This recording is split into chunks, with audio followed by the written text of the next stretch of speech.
दक्षिण से उत्तर चलती है और 4 महीना उत्तर से दक्षिण चलती है। दक्षिण से उत्तर 8 महीना जो बारिश और गर्मी की हवा है, वो जो काम की हवा है। 4 महीना उत्तर से दक्षिण ठंड की हवा चलती, तो हमने इधर गोडाउन बनाया हुआ है और इधर हमारी ऑफिस एरिया है, तो इधर से डायरेक्ट ठंड हवा नहीं लगती है, तो उनको सहन हो जाता है अच्छे से। सूर्योदय यहाँ से होगा तो अंदर तक किरणें लग जाएगी गौशाला में।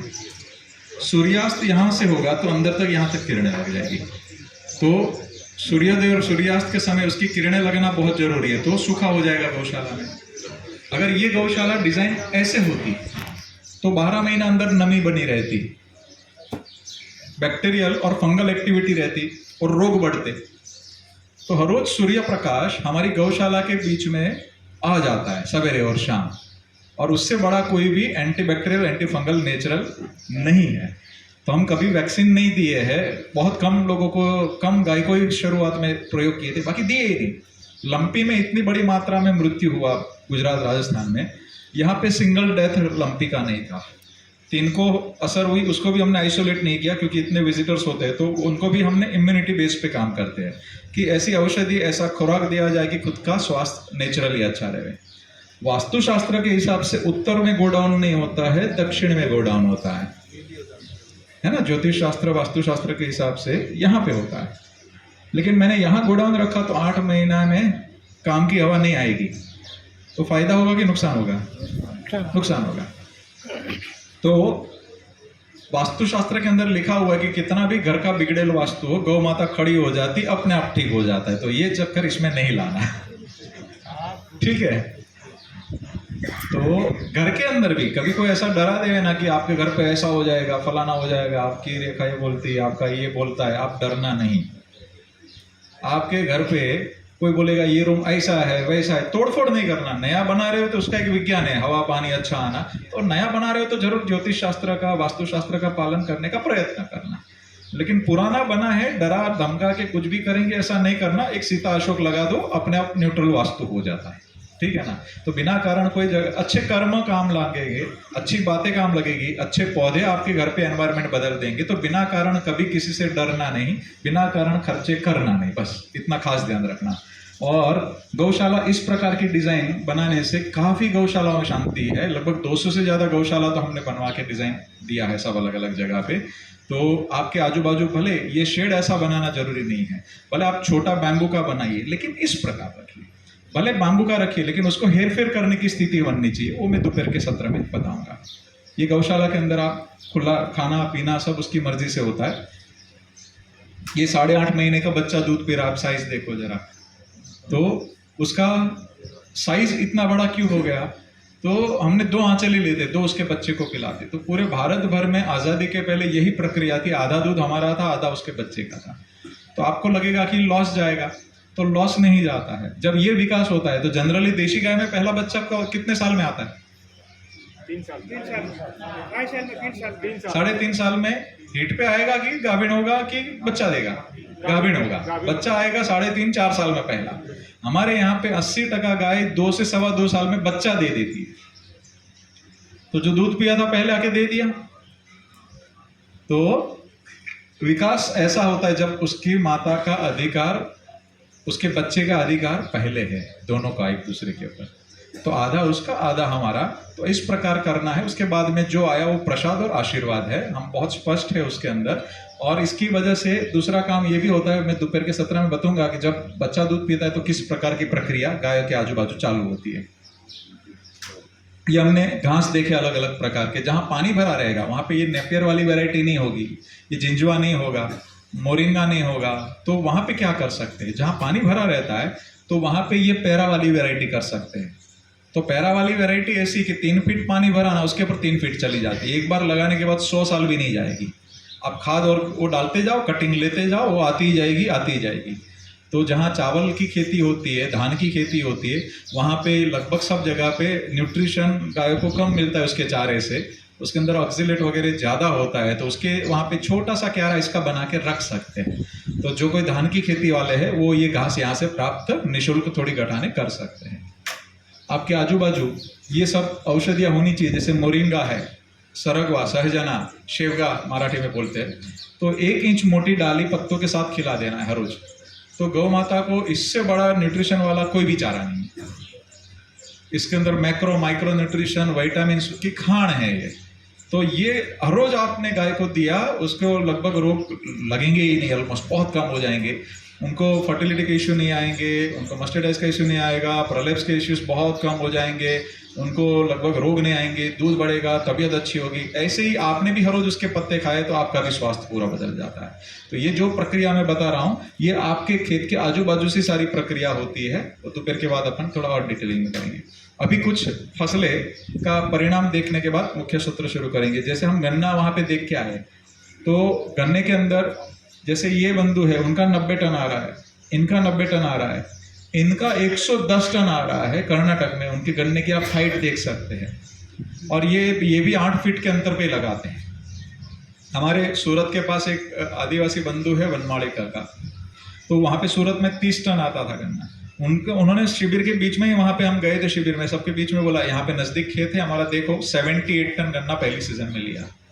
और शुगर मिल के अधिकारी खड़े हुए, बोले इनका गन्ने का टेस्ट किया हमने, जनरली 10% रिकवरी होती है, तो इनकी आई 14.5-15%। तो उन्होंने गुड़ बनाया और पर एकड़ का 5.5 लाख रुपए का नफा किया गुड़ बना के। तो उन्होंने 3 गाय पिंजरा बोर्ड से गोबर के लिए लेकर के आ गए। हमने दूध बाई प्रोडक्ट बनाया, गोबर मेन प्रोडक्ट बनाया। अभी वो आदिवासी बंधु गोबर के लिए गाय लेकर के आ गए, उनको गाय और जमीन बेचना पड़ेगा जिनको 5.5 लाख रुपया नफा है। उनको शहर में कोई पैकेज देगा ये? उनके बच्चे अभी शहर नहीं जाना चाहते। अभी 3 आदिवासी बंधु है, उन्होंने आदर्श स्थिति में आकर के उन्होंने वहां पे खेती को अच्छे से चला दिया। 30 गाय गोबर के लिए ला दी और इस साल जमीन भाड़े पे लेके 6.5 लाख का गोबर पिंजरा पोल से गौ माता के लिए गोबर से खेती करने के लिए खरीदा उन्होंने। ये क्षमता उनकी आगे। हम केमिकल वालों को पेट भर के पैसा दे देते, गाय वालों को नहीं देते गोबर के लिए, वहां दिक्कत है हमें। हाँ, तो बहुत अच्छे परिणाम है उनके। तो बिल्कुल इस प्रकार आप, ये बंधु 15 से ज्यादा फसल पे काम करते, एक फसल नहीं, तो आगे आएगा उनका कुछ। ये सबसे दुनिया की जटिल फसल है अनार। 21 प्रकार के पेस्टिसाइड्स डालते हैं और पर एकड़ का दवाई का खर्चा ही लगभग 1.5 लाख का कम से कम होता है। अनार की खेती कोई करता है क्या? कितना खर्चा आता है? 1.5 से 2 लाख। 21 प्रकार के पेस्टिसाइड्स लगते हैं। दुनिया के सबसे 2 अच्छे फल है द्राक्षा और अनार, उसमें ये हालत है। और थोड़ा सा भी चूक हो गया तो क्या हो जाएगा? लॉस। थोड़ा सा भी चूक हो गया, पूरे अनार के किसान बर्बाद हो जाते, थोड़ी सी भी चूक हो गई तो ये किसान 7 साल से कर रहा है कंटिन्यू, 7 साल। कोई 1 साल नुकसान जा सकता है, 2 साल जा सकता है, लेकिन 7 साल से कुछ भी नहीं हुआ। हर साल बेहतर हो रहा है। 7 साल की इनकी एवरेज मुनाफा है पर एकड़ का खर्चा निकाल के 6.5 लाख रुपया। ये 15 लाख की गाड़ी लेके घूम रहे, बंगला है। उनका बेटा भी शहर नहीं जाना चाहता है, उन्होंने जमीन भाड़े पे ली और इन्होंने रिकॉर्ड कर दिया कि इन्होंने मेहनत करके ऐसी स्थिति बना दी है कि अभी 250 गाय गोबर के लिए, छोड़ी हुई गाय के लिए कुछ काम शुरू कर दिया इन्होंने। तो ये क्षमता किसान की है, मैं ऐसा कह सकता। तो जब आप सक्षम हो जाएंगे तो आप कुछ भी करें, ऐसी स्थिति होती है। तो गौ माता ने इनको इतना दिया है, इतने भावपूर्वक वो लगे हुए और दूसरे किसानों को सिखा रहे हैं। और दाड़िम का आप लश कलर वगैरह देख सकते हैं और उनकी मिठास भी कुछ अलग लेवल की है। ये पहले का फोटो है, अभी तो उनके दाड़िम बहुत बड़े बड़े होते हैं और इतने स्वादिष्ट होते हैं। ये महाराष्ट्र के माननीय निवृत्ति पाटिल जी है, वाशिम केवीके सेंटर और हॉर्टिकल्चर साइंटिस्ट है। उन्होंने ये प्रयोग किया गणेश जी की खेती में। और यहाँ पे देखिए, इन्होंने केमिकल वाला पाक अलग रखा, छोटे से में प्रयोग किया गौ कृपामृतम का। तो पहली सीजन का ये फोटो है। इनके एक पौधे में से 877 ग्राम निकला हल्दी के पौधे से, और जहां गौ कृपा अप्लाइड किया वहां पे 1 किलो 900 ग्राम निकला पहली सीजन के अंदर ही। तो ये फर्क आ गया। फिर इन्होंने कर्क्यूमिन टेस्ट कराया। हल्दी के अंदर main anti cancerous compound curcumin है। तो यहाँ पे गवर्नमेंट की ही रिसर्च करी हुई वेराइटी है, उसके अंदर 3.5% कर्क्यूमिन आया और वो स्टैंडर्ड है वहाँ का उस वेराइटी में। उसी वेराइटी में इसके अंदर टेस्ट किया तो 5.5 निकला कर्क्यूमिन पहली सीजन में, इतने साल केमिकल डालने के बाद। तो गाय की ये क्षमता है। हम डरते हैं, और डरना इसलिए सबको पड़ रहा है क्योंकि अब तक कोई भी ज्यादा प्रोडक्शन वाली गाय आधारित खेती की पद्धति लोग नहीं लेकर के आए। ऑर्गेनिक के अंदर सब लोग डरते हैं क्योंकि उत्पादन कम होता है। तो ये पद्धति ऐसी नहीं है। अगर आपने सही प्रोटोकॉल उपयोग किया तो पहली सीजन के अंदर ही, भले 30 साल 50 साल से केमिकल डाला हो, पहली सीजन के अंदर ही यूरिया डीएपी पेस्टिसाइड बंद हो जाएगा। उतना ही प्रोडक्शन, उससे 1.5 गुना, कोई कोई फसल में सीधा डबल ला करके हम पहली सीजन में दिखाते हैं। इसीलिए हमें जो कुछ मिला है 18 साल में, वो आपको कुछ समय के अंदर परोसना है। तो पूरा मन शांत रख के इधर अभ्यास करिएगा, लिखना। ये 5 चरण हम जब खेती का बोलेंगे वो आपको शायद वो रिटर्न में मिल जाएगा। उसके बाद में लिखावट आप शुरू कर सकते हैं। तब तक यहाँ पे ध्यान देना है तो दे सकते हैं। ये बंधु ने अभी कम से कम 1000 किसान का डेटा है उनके पास।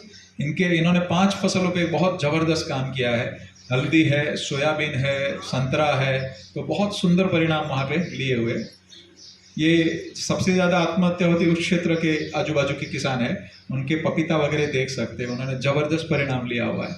ये हमारे गुरुकुल के बच्चों ने गए साल का उत्पादन है। ये आप ब्रोकली देख सकते हैं, ये फ्लावर है, ये गुरुकुल के बच्चों ने उगाया। उसके पत्तों का कलर और लश देख सकते हैं। ये दुनिया की सबसे जटिल सब्जियों में से है कि हर 3 दिन पे सब लोग पेस्टिसाइड डालते हैं, और ये बहुत सरलता से, और प्रोडक्शन सीधा डबल से ज़्यादा लिया हुआ है। बैंगन, गुजरात में सबसे ज़्यादा बैंगन की खेती जहाँ होती थी वहाँ पे सबसे ज़्यादा कैंसर के केस है, 350 एक ही गाँव में। तो जब किसान मित्र आप स्प्रे करते हैं ना, शहर वालों को बाद में हानि करेगा, पहले आपके शरीर पे, आपके नाक के द्वारा जहाँ गया वहाँ पे सबसे ज़्यादा कैंसर आपको पहले लगेगा। तो मेरी विनती आपको और आपकी अगली पीढ़ी को बचाने के लिए कैसे भी करके इसको अच्छे से पालन करने का प्रयत्न करिए। और वही गांव की बैंगन वाली वैरायटी यहाँ पे ला करके गुरुकुल के बच्चे और यहाँ के सहयोगी ने मिलके किया, सीधा उत्पादन डबल से 2.5 गुना पहली सीजन।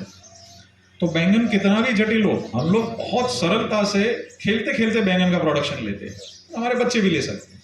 ये मूली 42 दिन में लिया हुआ है। यह पालक का आप साइज देख सकते हैं, गुरुकुल के बच्चों ने उगाया। पालक के बीज है, ये देसी वाली वैरायटी है, कोई बात नहीं, उसको बस ऐसे चलता है, कोई बात चलेगा।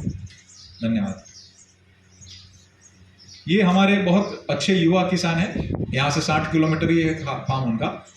आलू की खेती करते हैं, केले की खेती करते हैं, हल्दी की खेती करते हैं। आलू के अंदर 200 ग्राम उनकी लोकर वैरायटी आती थी, वो 800 ग्राम तक चले गए, और 10% माल उनका 1 किलो प्लस था।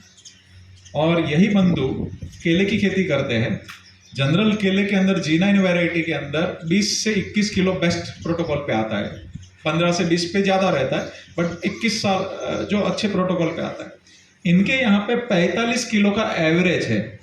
एवरेज कोई 42 किलो का है, कोई 40 का है, कोई 50 का है, 45 किलो एवरेज है। अभी ये 7 लाख रुपया एकड़ से निकालते हैं। अभी 7 लाख रुपया एकड़ से निकालने वाला किसान जमीन बेचेगा क्या? इन्होंने क्या किया, खुद की जमीन 15-20 बीघा है, दूसरी 40 बीघा जमीन भाड़े पे ली, पेट भर के गोबर और बैक्टीरिया डाल रहे हैं और मुनाफा कर रहे, करोड़ों में कमा रहे। ऐसे युवा आप भी हो सकते हो, भविष्य में आपके बच्चे भी हो सकते हैं। तो मैनेजमेंट, प्लानिंग, एक एक चीज का डीपली प्लानिंग। उनके केले का आप कलर और लश देख सकते हैं, तो एक नहीं सभी लोग, और इसके स्टेम भी उतने मजबूत थे, सपोर्ट कम से कम लगाना पड़ा था। तो ये सारी प्रक्रिया, इनके हल्दी लगभग 10 लाख से ज़्यादा पर एकड़ का प्रॉफिट निकाल रहे हल्दी के अंदर। तो ये सारी चीज़ें मैं इसलिए आपको अच्छे किसानों का बता रहा हूँ कि जब आपने गहराई में जा करके जैसे बिजनेस पे ध्यान देते वैसे खेती पे ध्यान दिया तो प्लानिंग अलग लेवल का निकलेगा आपकी जमीन पे। ये नीलकंठ भगत जी है, 15 से ज़्यादा प्रकार की फसलों पे काम करते हैं। ये जूनागढ़ कृषि यूनिवर्सिटी के बाजू में है इनका जगह। वो पर्टिकुलर एरिया ऐसा है कि जहाँ मिर्ची उगती ही नहीं है। काफ़ी सालों से वो लोग प्रयत्न कर रहे हैं, 30 साल से मिर्ची नहीं उगती, पता नहीं क्या जमीन में है, क्या स्थिति है। इन्होंने पहली बार गोबर और गौ कृपा अमृतम से मिर्ची वहां पे उगा के दिखाई और सभी फसलों में जबरदस्त शानदार परिणाम ले रहे। तो गोबर और गौ कृपा अमृतम गया, वहां पे नए नए गुल खिल रहे अलग अलग जगह पे। ये इनको गए साल धरती मित्र का नंबर 1 अवार्ड मिला था, लगभग 30 से ज्यादा अवार्ड इनको मिले हुए। ये 7 साल से गौ कृपा अमृतम और गोबर से खेती कर रहे और बड़ा सुंदर परिणाम ले रहे। आइए अपन समझते हैं कि ये परिणाम आपके खेत में कैसे मिलेगा। तो सरल 5 चरणों में पूरी खेती करनी है। पहला चरण है कि ये गौ कृपा अमृतम है क्या, वो कैसे आपके घर में बनेगा। तो गौ कृपा अमृतम गोबर, गौमूत्र, दूध, दही, घी, 5 गव्य और 21 औषधियों में से आइसोलेट करके गुड बैक्टीरिया की कॉलोनी है, अच्छे मित्र जीवाणु की कॉलोनी है। इसके अंदर ये बॉटल आपको जाते समय निशुल्क मिलेगी गौ कृपा अमृता में। उसके अंदर 110 प्रकार के मित्र जीवाणुओं के कॉम्बिनेशन है, बैक्टीरिया जीनस के कॉम्बिनेशन है। उसके ऊपर छेद रहेगा, इसके अंदर एरोबिक और अनएरोबिक दोनों बैक्टीरिया की कॉलोनी रहेगी। तो अनएरोबिक के नाम से कोई दूसरे खर्चे करने की जरूरत नहीं है, ये जनरली आपके कोई भी टैंक में बन जाएगा।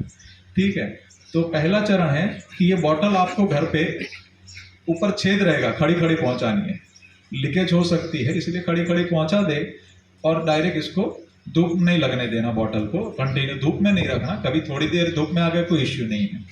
ये बॉटल को 200 लीटर पानी के ड्रम में डाल देना है। ड्रम साफ सफा होना चाहिए, अंदर केमिकल या तेल नहीं लगा होना चाहिए। उसके अंदर 2 लीटर देशी गाय की छाछ डालनी है और 2 किलो गुड़ का पानी बना के डालना है, बस खत्म। एक हफ्ते में 1 का 200 बन जाएगा। उपयोग करते करते 10 लीटर हो गया, वापिस पानी डालो, वापिस गुड़ छाछ डालो, वापिस 200, इसमें वापिस 10 लीटर बचा, वापिस पानी भर दो, वापिस गुड़ छाछ डालो, वापिस 200। मैंने आपको दिया, आपने 200 लीटर बना के 1 लीटर आपको दिया, आपने भी घर पे जाके सेम बनाया कि भाई आपने भी पानी में डाला, गुड़ छाछ डाला, आपका भी 200। तो सादी भाषा में बोलूं तो जामन हो गया। जामन कभी खत्म होगा क्या? हजारों साल आपके घर में बन सकते हैं। तो सबसे बड़ा डर लगता है कि खराब हो जाएगा क्या, कंटामिनेशन हो जाएगा, तो साइंटिस्टों का सबसे बड़ा यही डर रहता है। तो ये सबसे खुशी की बात है, इसके हमने मेटाजीनोमिक्स करवा के ही लॉन्च किया था, डीएनए आरएनए टेस्ट करवा के, कई साल की रिसर्च एनएबीएल एग्रीगेटेड लैबों में, कि एक एक बैक्टीरिया का जीवन चक्र क्या है, वनस्पति पे जाके क्या करेगा, जमीन पे जाके क्या करेगा। तो हमने 3-3 साल किसान के खेत में रखने के बाद वापस मंगवा के मेटाजीनोमिक्स का, ये पहली दुनिया की ऐसी प्रोडक्ट है। खुशी की बात है कि 1% से ज्यादा शत्रु जीवाणु बढ़ते नहीं है। 99% जीवाणु किसानों के मित्र जीवाणु किसानों के खेत में पेड़ के नीचे बनते हैं। ये दुनिया का ऐसा पहला प्रोडक्ट है। नहीं तो आपको लैब में बड़े कंट्रोल व्यवस्था में सारा चीज बनाना पड़ता है, ये सिंपली आपके पेड़ के नीचे बनेगा। ठीक है, छाछ कैसे करना है? देशी गाय का ही, क्योंकि विदेशी गाय के छाछ के बैक्टीरिया अलग होंगे, भैंस के अलग होंगे। अगर आप डेयरी में जाएंगे तो डेयरी का आप दही और छाछ खट्टी नहीं होगी, वो एक अलग कल्चर से बनाई जाती है। तो मेरी विनती है, जब भी छाछ ले देशी गाय के लिए। और ये मात्रा कैसे आप तय करेंगे? तो कि 1 लीटर दूध आपने मिलाया है दही जामन लगा के, तो उसके अंदर 2 लीटर पानी मिला के 1 लीटर दूध की 3 लीटर छाछ बनेगी। वो मात्रा से आप 2 लीटर इसमें से उठा सकते हैं। ठीक है, तो इसको खाली 1 मिनट हिलाना है, खाली हफ्ते के लिए, उसके बाद में हिलाने की भी जरूरत नहीं। अगर हिलाने का झंझट नहीं करना है तो छोटा सा मछली घर वाला पंप लगा देना है। जो मछली घर वाला पंप या कूलर पंप आएगा, 200 से लेके 700 रुपए के अलग अलग क्वांटिटी का आता है, वो लगा दिया, सिर्फ 4 दिन में कल्चर तैयार हो जाएगा। जैसे ही आपने ये 5 चीज मिलाया, तुरंत जाके बॉटल आपने गुड़ छाछ मिला के ये सारा किया, 5 मिनट के अंदर इसका टेस्ट कराएंगे। 1 ml के अंदर 13 लाख काउंट आ जाएंगे। 1 हफ्ते में 1 ml में 2.5 करोड़ हो जाएंगे अप्रोक्स, और 1 महीने के अंदर 7.5 करोड़ तक जाएंगे। बाद में वो स्टेबल रहते हैं। और सबसे खुशी की बात है, खराब नहीं होता है। इसको हफ्ते के बाद उपयोग करिए, 15 दिन के बाद करिए, महीने के बाद करिए, 6 महीने के बाद करिए, ये खराब नहीं होता है। आपकी अनुकूलता से उपयोग कर सकते हैं। बारिश की खेती है, अभी उपयोग नहीं करना है तो 2 महीने के बाद 1 किलो गुड़ 1 लीटर छाछ डाल दीजिए, उस बैक्टीरिया को भोजन मिलता गया, वो अपनी कॉलोनी मेंटेन रखते जाएंगे। सिंपल। ठीक है, ये साल में 3-4 बार कलर बदलेगा, हरा होगा, काला होगा, लाल होगा, लेकिन गुण नहीं बदलेगा। तो कभी भी खराब समझ के फेंकना नहीं। ये सुगंध बदलेगा, लेकिन खराब समझ के फेंकना नहीं, वो खराब नहीं होता है। तो मैं स्पष्ट बोलता हूँ, छोटी छोटी इल्ली भी कभी पड़ेगी मक्खी बैठ के, फिर भी उसको उपयोग करो, खराब नहीं होता है, वापस उसी में से बनता है।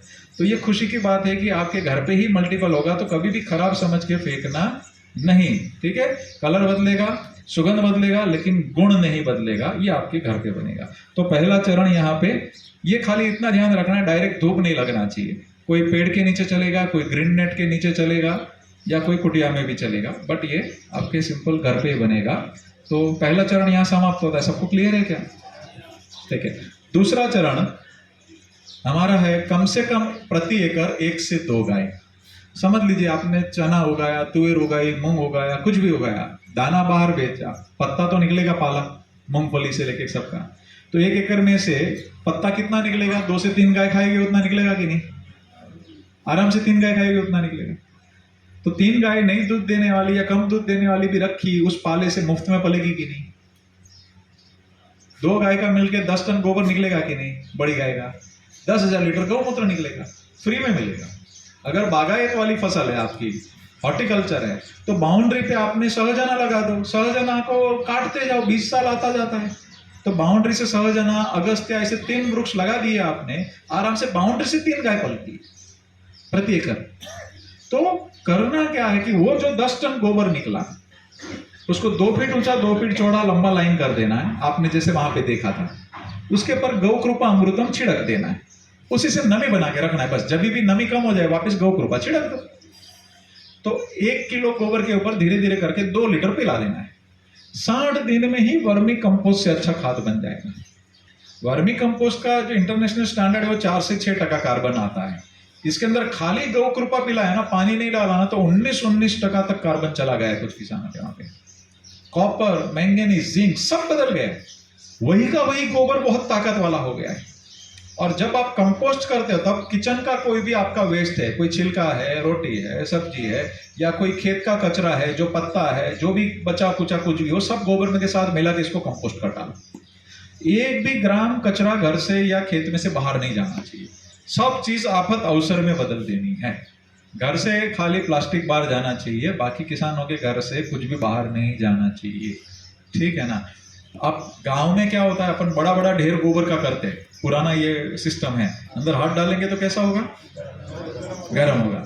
मैं देशी गाय देशी गाय देशी गाय का गोबर घड़ी घड़ी बोलता हूं, उसका कारण है जब आप गर्म डालते हो हाथ, तो जैसे ही दूध को गर्म करेंगे ना, 99% प्रोटीन के मॉलिक्यूल्स बदल जाएंगे, गुणवत्ता बदल जाती है, काफी कार्बन लॉस हो जाते हैं, काफी चीजें लॉस हो जाती है।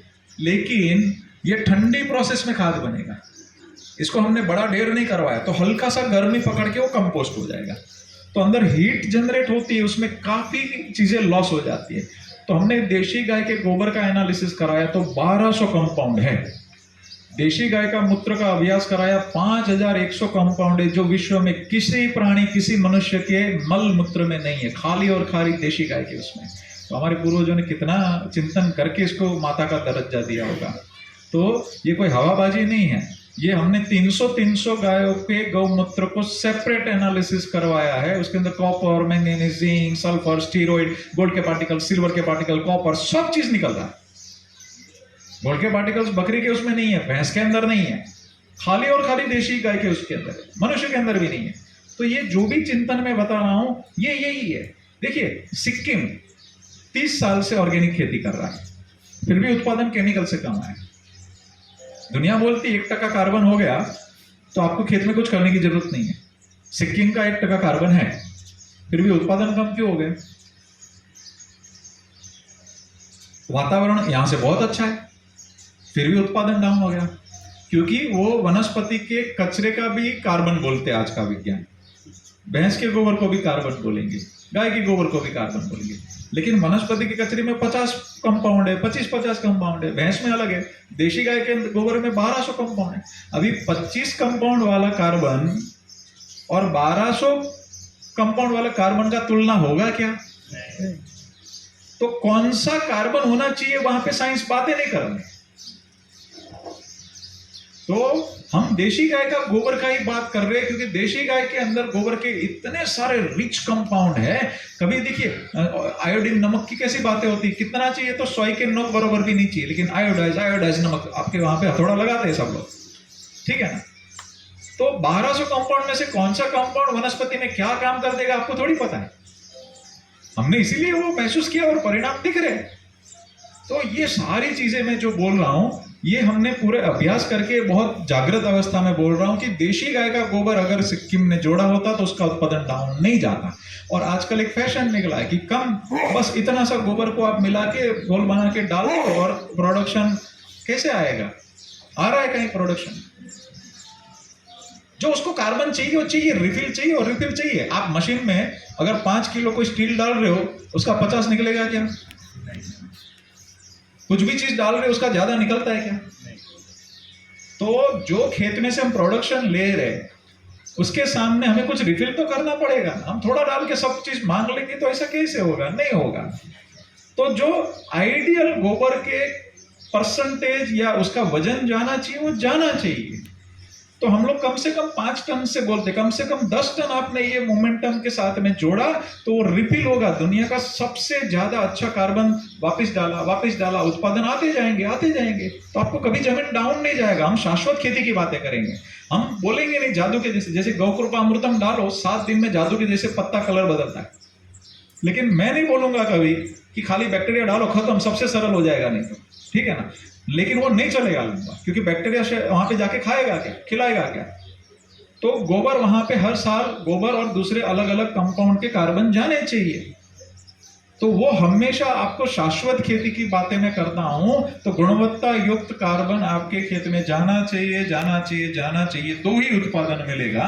तो ये गोबर आपको हमेशा डालना ही है। कभी डालना है तो अभी भी भारत में काफी किसानों की प्रैक्टिस यही है कि गर्मी के अंदर जुताई करके सीधा खुला छोड़ देते गोबर। तो ऐसा कभी नहीं करना, उसका 80-90% लॉस हो जाता है कार्बन से लेके सारी गुणवत्ता। जुताई से, बिजाई से और बारिश से 10 दिन पहले डालना। बिजाई से 10 दिन पहले डालेंगे तो काफी चीजें आपकी लॉस हो जाएगी। और अगर फसल का अंतर वाला डिस्टेंस है, जैसे 8 फीट पे करना है, तो उसी लाइन में खाद डालिए। अगर गेहूं लगाना है तो पूरा डालिए, लेकिन पूरा ऐसे काफी गुजरात में किसान है जो 20-20 साल से एक ही लाइन में खाद डालते हैं। तो बड़ा अच्छे प्लानिंग के साथ आपको गोबर का सदुपयोग करना चाहिए। इसी गोबर के अंदर अगर आपने समझ लीजिए कि आपके पास गोबर गैस है, तो पहले और बाद में बैक्टीरिया मिला के आप बहा दीजिए लाइव स्लरी, बड़ा सुंदर 10% और उत्पादन बढ़ जाएंगे। अगर आपके पास गोबर गैस नहीं है और गोबर गैस जैसा ही परिणाम लेना है तो क्या करेंगे, तो समझ लीजिए कि अगर आपके पास अगर 100 लीटर का ड्रम है, 10-20 किलो गोबर डाल दीजिए और उससे 3 गुना गौ कृपा डाल के हिला दीजिए। 20 दिन में ही वो स्लरी दुनिया की सबसे ताकत वाली स्लरी हो जाएगी। 20 दिन में, 20 दिन के बाद पानी के साथ बहा दीजिए। इतने सुंदर परिणाम है। ये देखिए, एक खास विनती मेरी, कभी भी खेत में कच्चा गोबर या कच्चा स्लरी नहीं डालना, क्योंकि वो खेत में जाके सड़ेगा और सड़ने के लिए वहां पे फंगस बैक्टीरियल एक्टिविटी होगी और फायदे की जगह आपकी फसलों को नुकसान करेगा वहां कभी कभी। तो सोचा उतना परिणाम नहीं मिलेगा। तो हमेशा पका हुआ गोबर, पकी हुई स्लरी ही खेत में जानी चाहिए। ठीक है, तो दूसरा चरण यहाँ पे समाप्त होता है। ये स्लरी के अंदर और सुंदर परिणाम है। जो कोई मैनेज कर सकता है तो स्लरी बना के आप डालिए। जो ये अनार वाले किसान है हमारे, वो बहुत अच्छे से वो स्लरी को मैनेज करते हैं।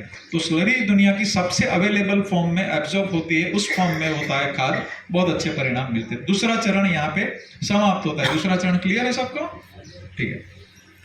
तीसरा चरण कि यही गौ कृपा अमृतम पानी के साथ बहाना है। कितना, कैसे? जैसे आपने ड्रिप लगाया है तो वेंचुरी लगा दो। गौ कृपा अमृतम को कोई गालने चालने की जरूरत ही नहीं है। ये उल्टा ड्रिप को साफ सफा रखता है, क्षार जमने नहीं देता है। स्प्रिंकलर में चला जाएगा। फ्लड इरिगेशन में पानी जाता है, वहां पे ड्रम बाजू में से आप सीधा फ्लड में बहा सकते हो। कितना जाना चाहिए? प्रति एकड़ प्रति महीना कम से कम 2000 लीटर जाना चाहिए। फिर से कहता हूं, हर महीने प्रति एकड़ कम से कम 2000 लीटर गौ कृपा अमृतम पानी के साथ जाना चाहिए। आप 3 पानी दे रहे हो तो 700 करके, आप 5 पानी दे रहे हो तो 400 करके, लेकिन जाना चाहिए। संजय भाई तुम्हें क्या रहे? नहीं ना? ये मैं उतना कहूंगा कि प्रति एकड़ आपका 2000 लीटर जाना चाहिए। वो क्या गुल खिलाएगा मैं आगे कहूंगा, लेकिन हर पानी के साथ जाना चाहिए। ये तीसरा चरण यहां समाप्त। ये चौथा चरण, आखिरी, ऑलमोस्ट आखिरी, कि सबसे बड़ा खर्चा कौन सा है? दवाई का खर्चा है खेत में, पेस्टिसाइड्स, और वही सबसे बड़ा खर्चा है, 7 लाख करोड़, और सबसे ज्यादा बीमारी भी वही लाके आता है। तो वो अगर रिप्लेस कर देना है तो क्या करना चाहिए? तो अच्छे से पंप साफ कर लो, दवाई वाला जो भी हो, या नया पंप ले लेना। 3 लीटर गौ कृपा अमृतम डालिए, 3 लीटर देशी गाय की छाछ डालिए, 9 लीटर पानी, कोई भी फसल हो हर हफ्ते छिड़क दो। अगर छाछ उतनी उपलब्ध नहीं है तो 5 लीटर गौ कृपा अमृतम ले लो, 10 लीटर पानी ले लो, हर हफ्ते कोई भी फसल हो छिड़क दो, खत्म। आप बिजाई से पहले गौ कृपा अमृतम के ऐसे घोल बना के उसको बीजामृत के जैसे उपयोग करके भी बिजाई कर सकते हैं। 5 दिन का पौधा है, 15 दिन का है, महीने का है, 6 महीने का है, फ्लावरिंग स्टेज है, फ्रूटिंग स्टेज है, कटिंग स्टेज है, कोई भी स्टेज हो, हर हफ्ते ये प्रक्रिया आपको कर देनी है, स्प्रे। इसके अंदर 14 जीवाणु ऐसे हैं जो अपने शरीर में से ऐसे एंजाइम्स छोड़ते हैं कि नए काम के कीटक फंगस दूर भाग जाते हैं। 14 जीवाणु ऐसे है कि नए काम के कीटक फंगस दूर भागते, उसके अंडे को भी पनपने नहीं देते। जो 30,000 रुपये लीटर दवाई से काम नहीं होता है, ये 30 पैसे लीटर आपके घर पे बनेगा।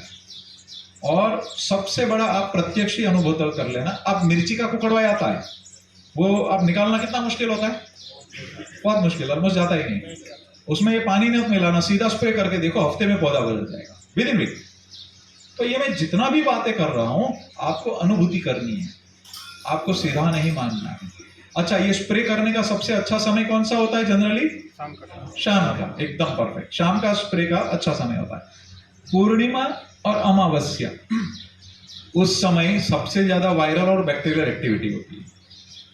उसके अगले दिन शाम को जरूर स्प्रे कर देना।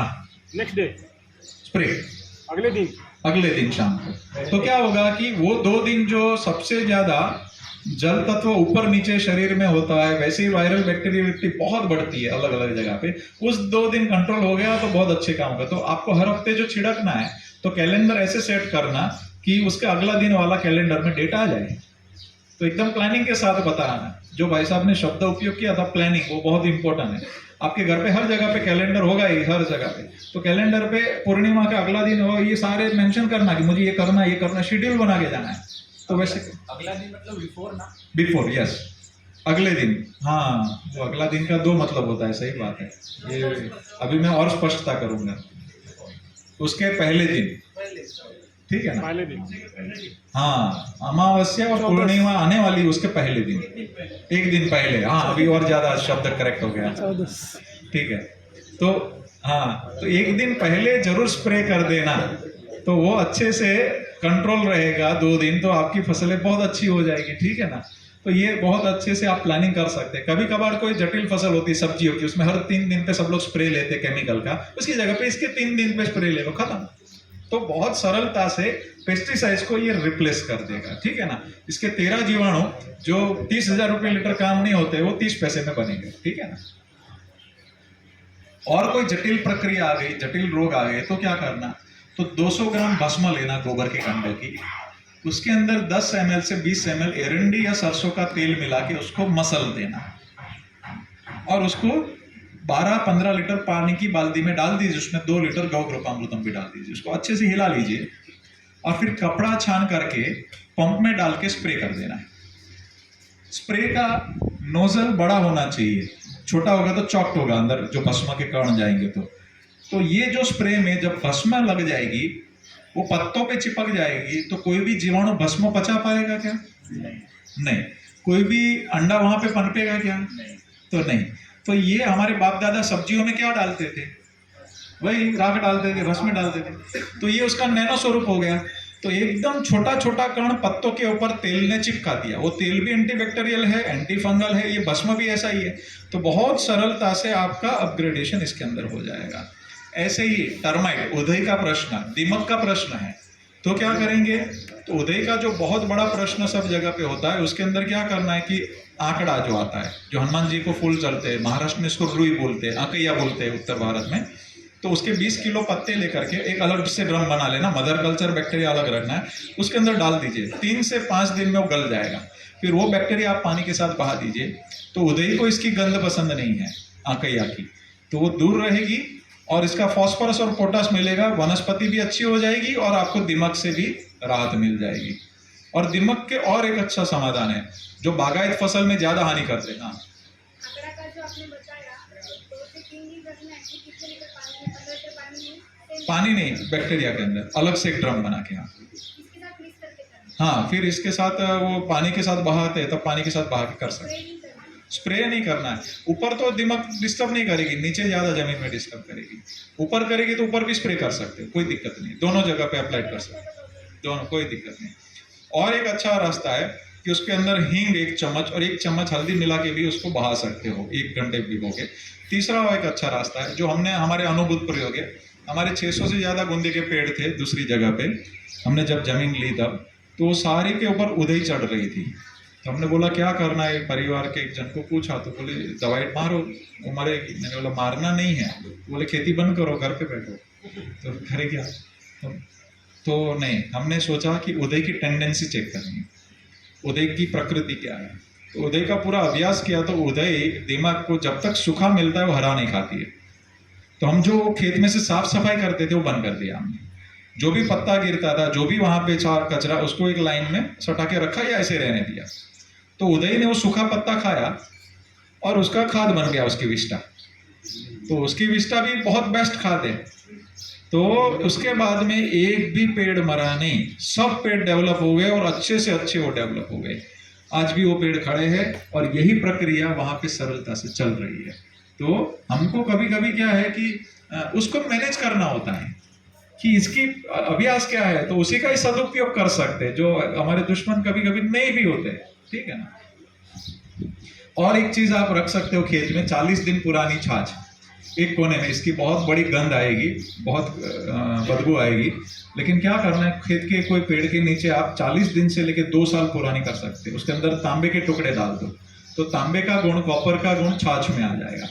कोई एकदम आपातकालीन है, बड़ी फंगस का अटैक है, कोई भी हिसाब से कंट्रोल नहीं हो रहा है, तब 200 ml में से ये लेकर के 2 लीटर गौकृपा अमृतम और 200 ml गौमूत्र, ये सब मिला के पानी के साथ मिला के स्प्रे करेंगे तो फंगस वाले पत्ते गिर जाएंगे, उसी फसल में नए पत्ते आ जाएंगे। तो बहुत आपातकालीन है तभी ये उपयोग करना, नॉर्मल फसल में नहीं करना। बाउंड्री पे अगर आपने स्प्रे किया तो इसकी गंध बड़ी आएगी, तो नीलगाय अगर भूंड भी थोड़े थोड़े दूर रह सकते हैं अगर बाउंड्री पे किया तो। ठीक है ना। नीलगाय का प्रकोप कैसा है वहां पे जनरल है, रोजड़ा वगैरह का बहुत ज्यादा। तो उसके लिए बहुत एक सरल प्रक्रिया बताता हूँ। उसका एक प्रकृति होता है, टेंडेंसी होता है, एक ही जगह पे जाके गोबर करेगी, उसका एक है स्वभाव है। तो वो ढूंढ लेना है कि वो कहाँ करती है। तो जब भी आपका हफ्ते का स्प्रे है, उसके अगले दिन जाकर के वो गोबर उठा के दूसरा एक ड्रम अलग से बना के उसमें मिला के रखना है। और बाउंड्री की फसलों में उसके गोबर वाला जो गौकृपा अमृतम है उसका स्प्रे करना है, फसलों पे और बाउंड्री पे। तो कोई भी प्राणी को खुद के मल की गंध पसंद होगी क्या? नहीं होती। मारना भी नहीं पड़ेगा, जगना भी नहीं पड़ेगा, फसल भी अच्छी होगी, काम भी हो जाएगा। तो जिस प्राणी का अंतक है, चाहे बंदर हो, चाहे नीलगाय हो, चाहे भूंड हो, उसका आपने ढूंढ के ये प्रक्रिया किया तो सब जगह पे उसका परिणाम मिलेगा। ठीक है। अभी मैं बोलता हूं कि 7 दिन में यूरिया, डीएपी, पेस्टिसाइड्स बंद हो जाएगा। कैसे हो जाएगा भाई? उसके पीछे का विज्ञान क्या है? तो ये विज्ञान है इसका। यूरिया क्या है? तो बड़ी बड़ी कंपनियां दाने के स्वरूप में हवा में से नाइट्रोजन को फिक्स करती है और उसके अंदर, दाने के अंदर 46% नाइट्रोजन होता है और बाकी के हानिकारक कंपाउंड्स होते हैं। ये जो गौकृपा अमृतम का इवोल्यूशन है, इसके अंदर 24 जीवाणु ऐसे है, जो नाम लिखा है उसका, उसके सामने रोल लिखा है। 24 जीवाणु ऐसे जो खेत में आपने गोबर डाला उसका उपयोग करके डायरेक्ट हवा में से नाइट्रोजन फिक्स करता जाएगा। भले 30 साल से यूरिया डाला, ये उतनी गति से जीवाणु काम कर रहे हैं कि 7 दिन में ही यूरिया को रिप्लेस करके यूरिया की सारा परिणाम आपको यही जीवाणु दे देंगे। इसके अंदर ये टोटल देखिए, मार्केट में एज़ोक्टोबैक्टर और राइजोबियम मिलेगा, इसके अंदर कंटिन्यू ये 24 जीवाणु नाइट्रोजन फिक्स का काम करते हैं किसान मित्रों। तो कोई भी जगह पे यूरिया का खर्चा करने की जरूरत नहीं। अच्छा, खेत में यूरिया ज्यादा पड़ गया तो क्या हो जाएगा? हार्ड हो जाएगा, जमीन टाइट हो जाएगी, एकदम सही बात है। और क्या हो जाएगा? हाँ, कीटक ज्यादा, एकदम सही बात है। वो कीटक जैसे यूरिया डालेंगे पौधा एकदम कुमड़ा होगा और उसके ऊपर तुरंत अटैक होता है, तो दवाई भी ज्यादा अच्छी रखनी पड़ेगी, एकदम सही बात। और क्या हो जाएगा? यूरिया ज्यादा पड़ गया तो और क्या हो जाएगा?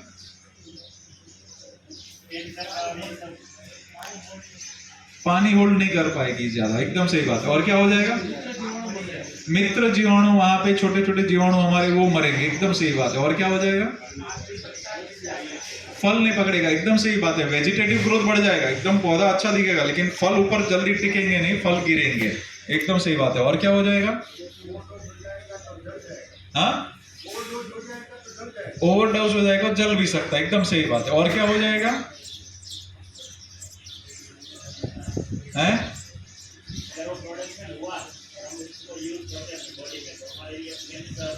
हमारे लिए भी रोग का कारण बनता है। अभी तो साइंटिफिकली प्रूव है, ज्यादा यूरिया है उसके रेसिड्यू जो आते हैं वो गाय और मनुष्य को भी हानि करते हैं। एकदम सही बात है। 40% लकवा का गुजरात में चांस बढ़ रहा है, ये भाई साहब बता रहे। और क्या हो जाएगा? जमीन बंजर होती जाएगी। एकदम सही बात है। और क्या हो जाएगा?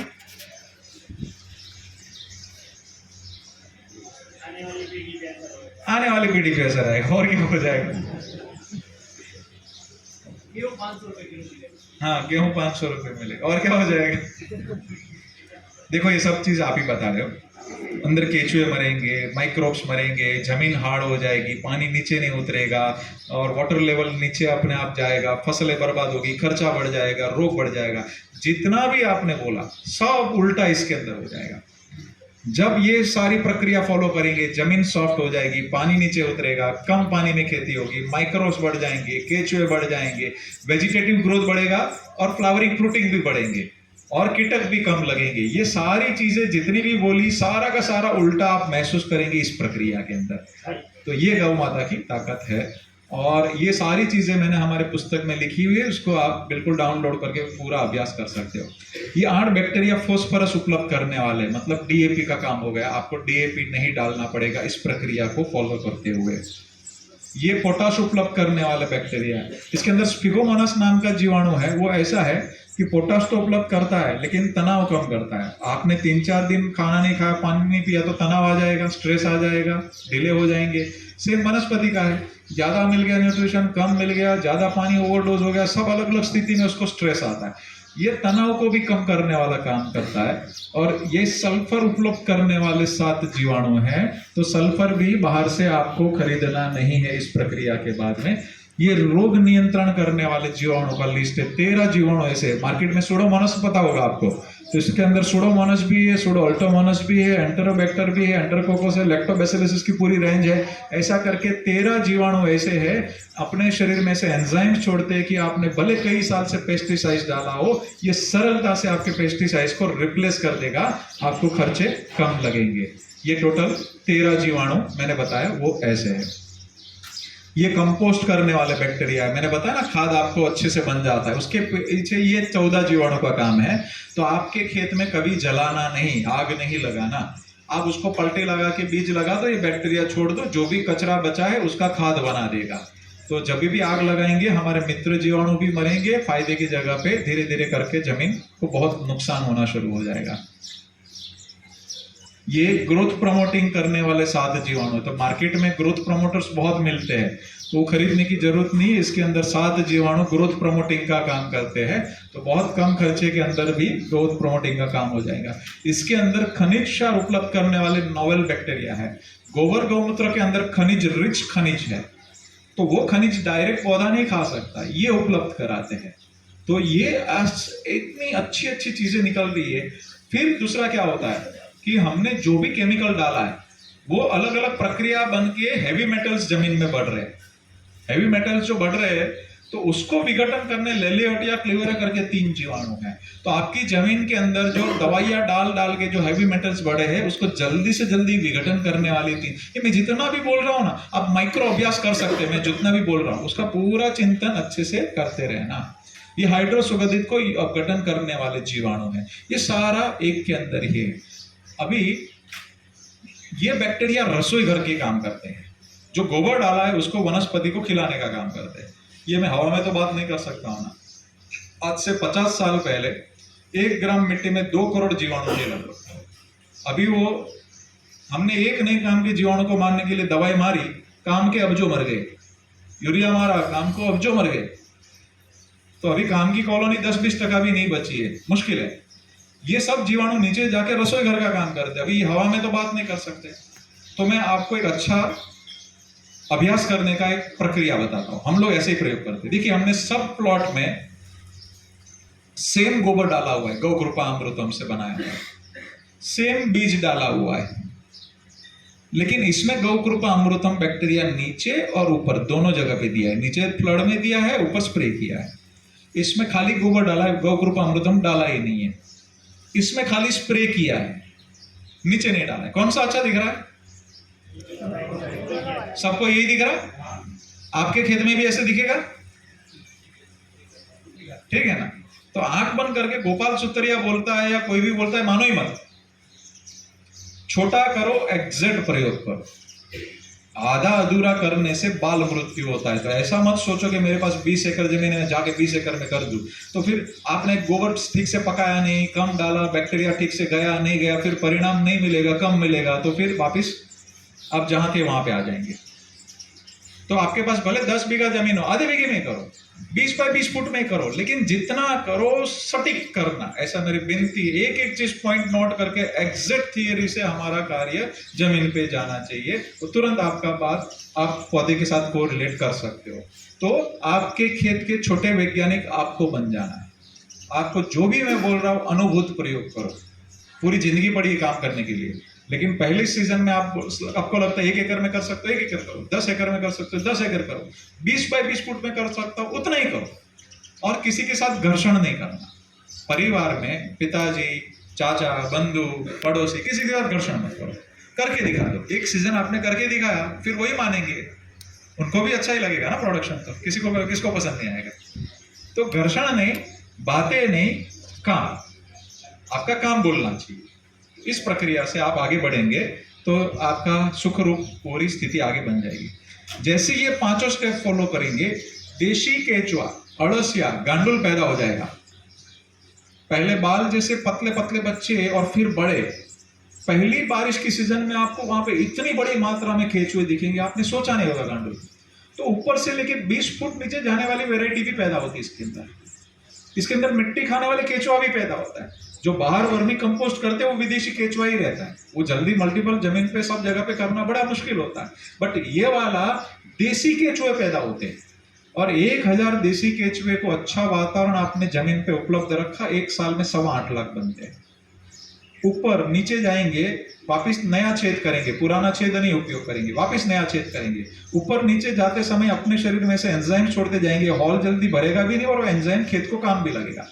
नीचे की समृद्ध मिट्टी, ये मैं बोल रहा हूं ना, फास्फोरस कैसे बंद हो जाएगा। ये अपने भारत में 3 फीट नीचे सब मिट्टी में सब न्यूट्रिशन बहुत अच्छी मात्रा में है। उस मिट्टी के अंदर से अच्छे न्यूट्रिशन को खा करके ऊपर विस्टा के स्वरूप में, पाच्य स्वरूप में छोड़ के जाएगा केचुआ। तो ये मैं जितना भी बोल रहा हूं आप अनुभूत करना। और ये केचुए ऊपर नीचे करके 1 ही साल में जमीन बना देंगे। जो आपने मुझे बताया ना कितना टाइम लगेगा जमीन ऐसी बनने के लिए, किसी ने पूछा था, तो आप खुद महसूस करना कि हो रहा है क्या 1 साल में। लेकिन पर्याप्त मात्रा में गोबर डालना, प्रॉपर हमने जो बोला एग्जैक्ट वही करना। हमने 22 राज्यों में काम कर रहे, सब जगह पे 1 ही साल में मिट्टी पूरी पोरस हो जाती है। तो बारिश का पानी आता है, जमीन कड़क है, टिप के पानी चला गया, वाटर लेवल नीचे जाता है। तो इसके अंदर ऐसा 1 ही साल में मिट्टी पोरस हो जाता है कि बारिश का बूंद बूंद नीचे उतर जाता है। तो वाटर लेवल अपने आप ऊपर आएगा। समंदर किनारे की जमीन का खारा पानी नीचे आ रहा है बाजू में, क्योंकि बारिश का नीचे नहीं जा रहा है। तो इससे अगर जमीन पोरस हो गई, बारिश का नीचे गया, तो समंदर का पानी दूर रहेगा। तो ये सारी प्रक्रिया गौ आधारित अपन कर सकते हो, और उसी प्रकार हम लोग को आगे बढ़ना चाहिए। ये खुद आप महसूस करेंगे। जैसे ही ये कार्य शुरू करेंगे, मधुमक्खियां बढ़ेगी। भारत में 800 प्रकार की मक्खियां पॉलिनेशन का काम करती है। तो ये मक्खियां जो पॉलिनेशन का काम करेगी तो बड़े अच्छे से कार्य हो जाता है। ये मक्खियों का कार्य, आपको मैं उतना ही कहूंगा कि प्रोडक्शन आप खुद महसूस करेंगे मधुमक्खियां बढ़ने से कितना बढ़ता है। हम पेस्टिसाइड मारेंगे, उससे मरेगी दवाई से, और इससे बढ़ेगी। सिंपल बात है। आप अभी यहाँ पे किसकी आवाज सुन रहे घड़ी घड़ी? चिड़ियों की। चिड़िया कैसी प्रेम से वो आती जाती, कोई डर है क्या? कोई डर नहीं होगा। तो ये हमारे गांव में भी कम देखने मिलती है। चका और चकी बोलते, गुरैया बोलते हैं हिंदी में, और चका चकी गुजराती में बोलते हैं। तो इधर चका, चकी, होला, मोर, कोयल, किंगफिशर, इतने प्रकार के पक्षी 1000 से ज्यादा हमारे कैंपस में रहते टोटल। ठीक है ना? ये 5G नेटवर्क के बीच में हम लोग हैं, है ना? तो भी गौमय वस्ते लक्ष्मी, गावो विश्व से मात्र जो बोला है वो गौ माता महसूस करवाती है हमें इस कैंपस में। इतने पक्षी और इतनी कलकलाहट और सारी चीजें एक्टिव रहती है। तो आपके खेतों में होना चाहिए। छोटी मोटी इल्ली आएगी ना, तो यही गुर्रैया दौड़ के वो खा लेगी।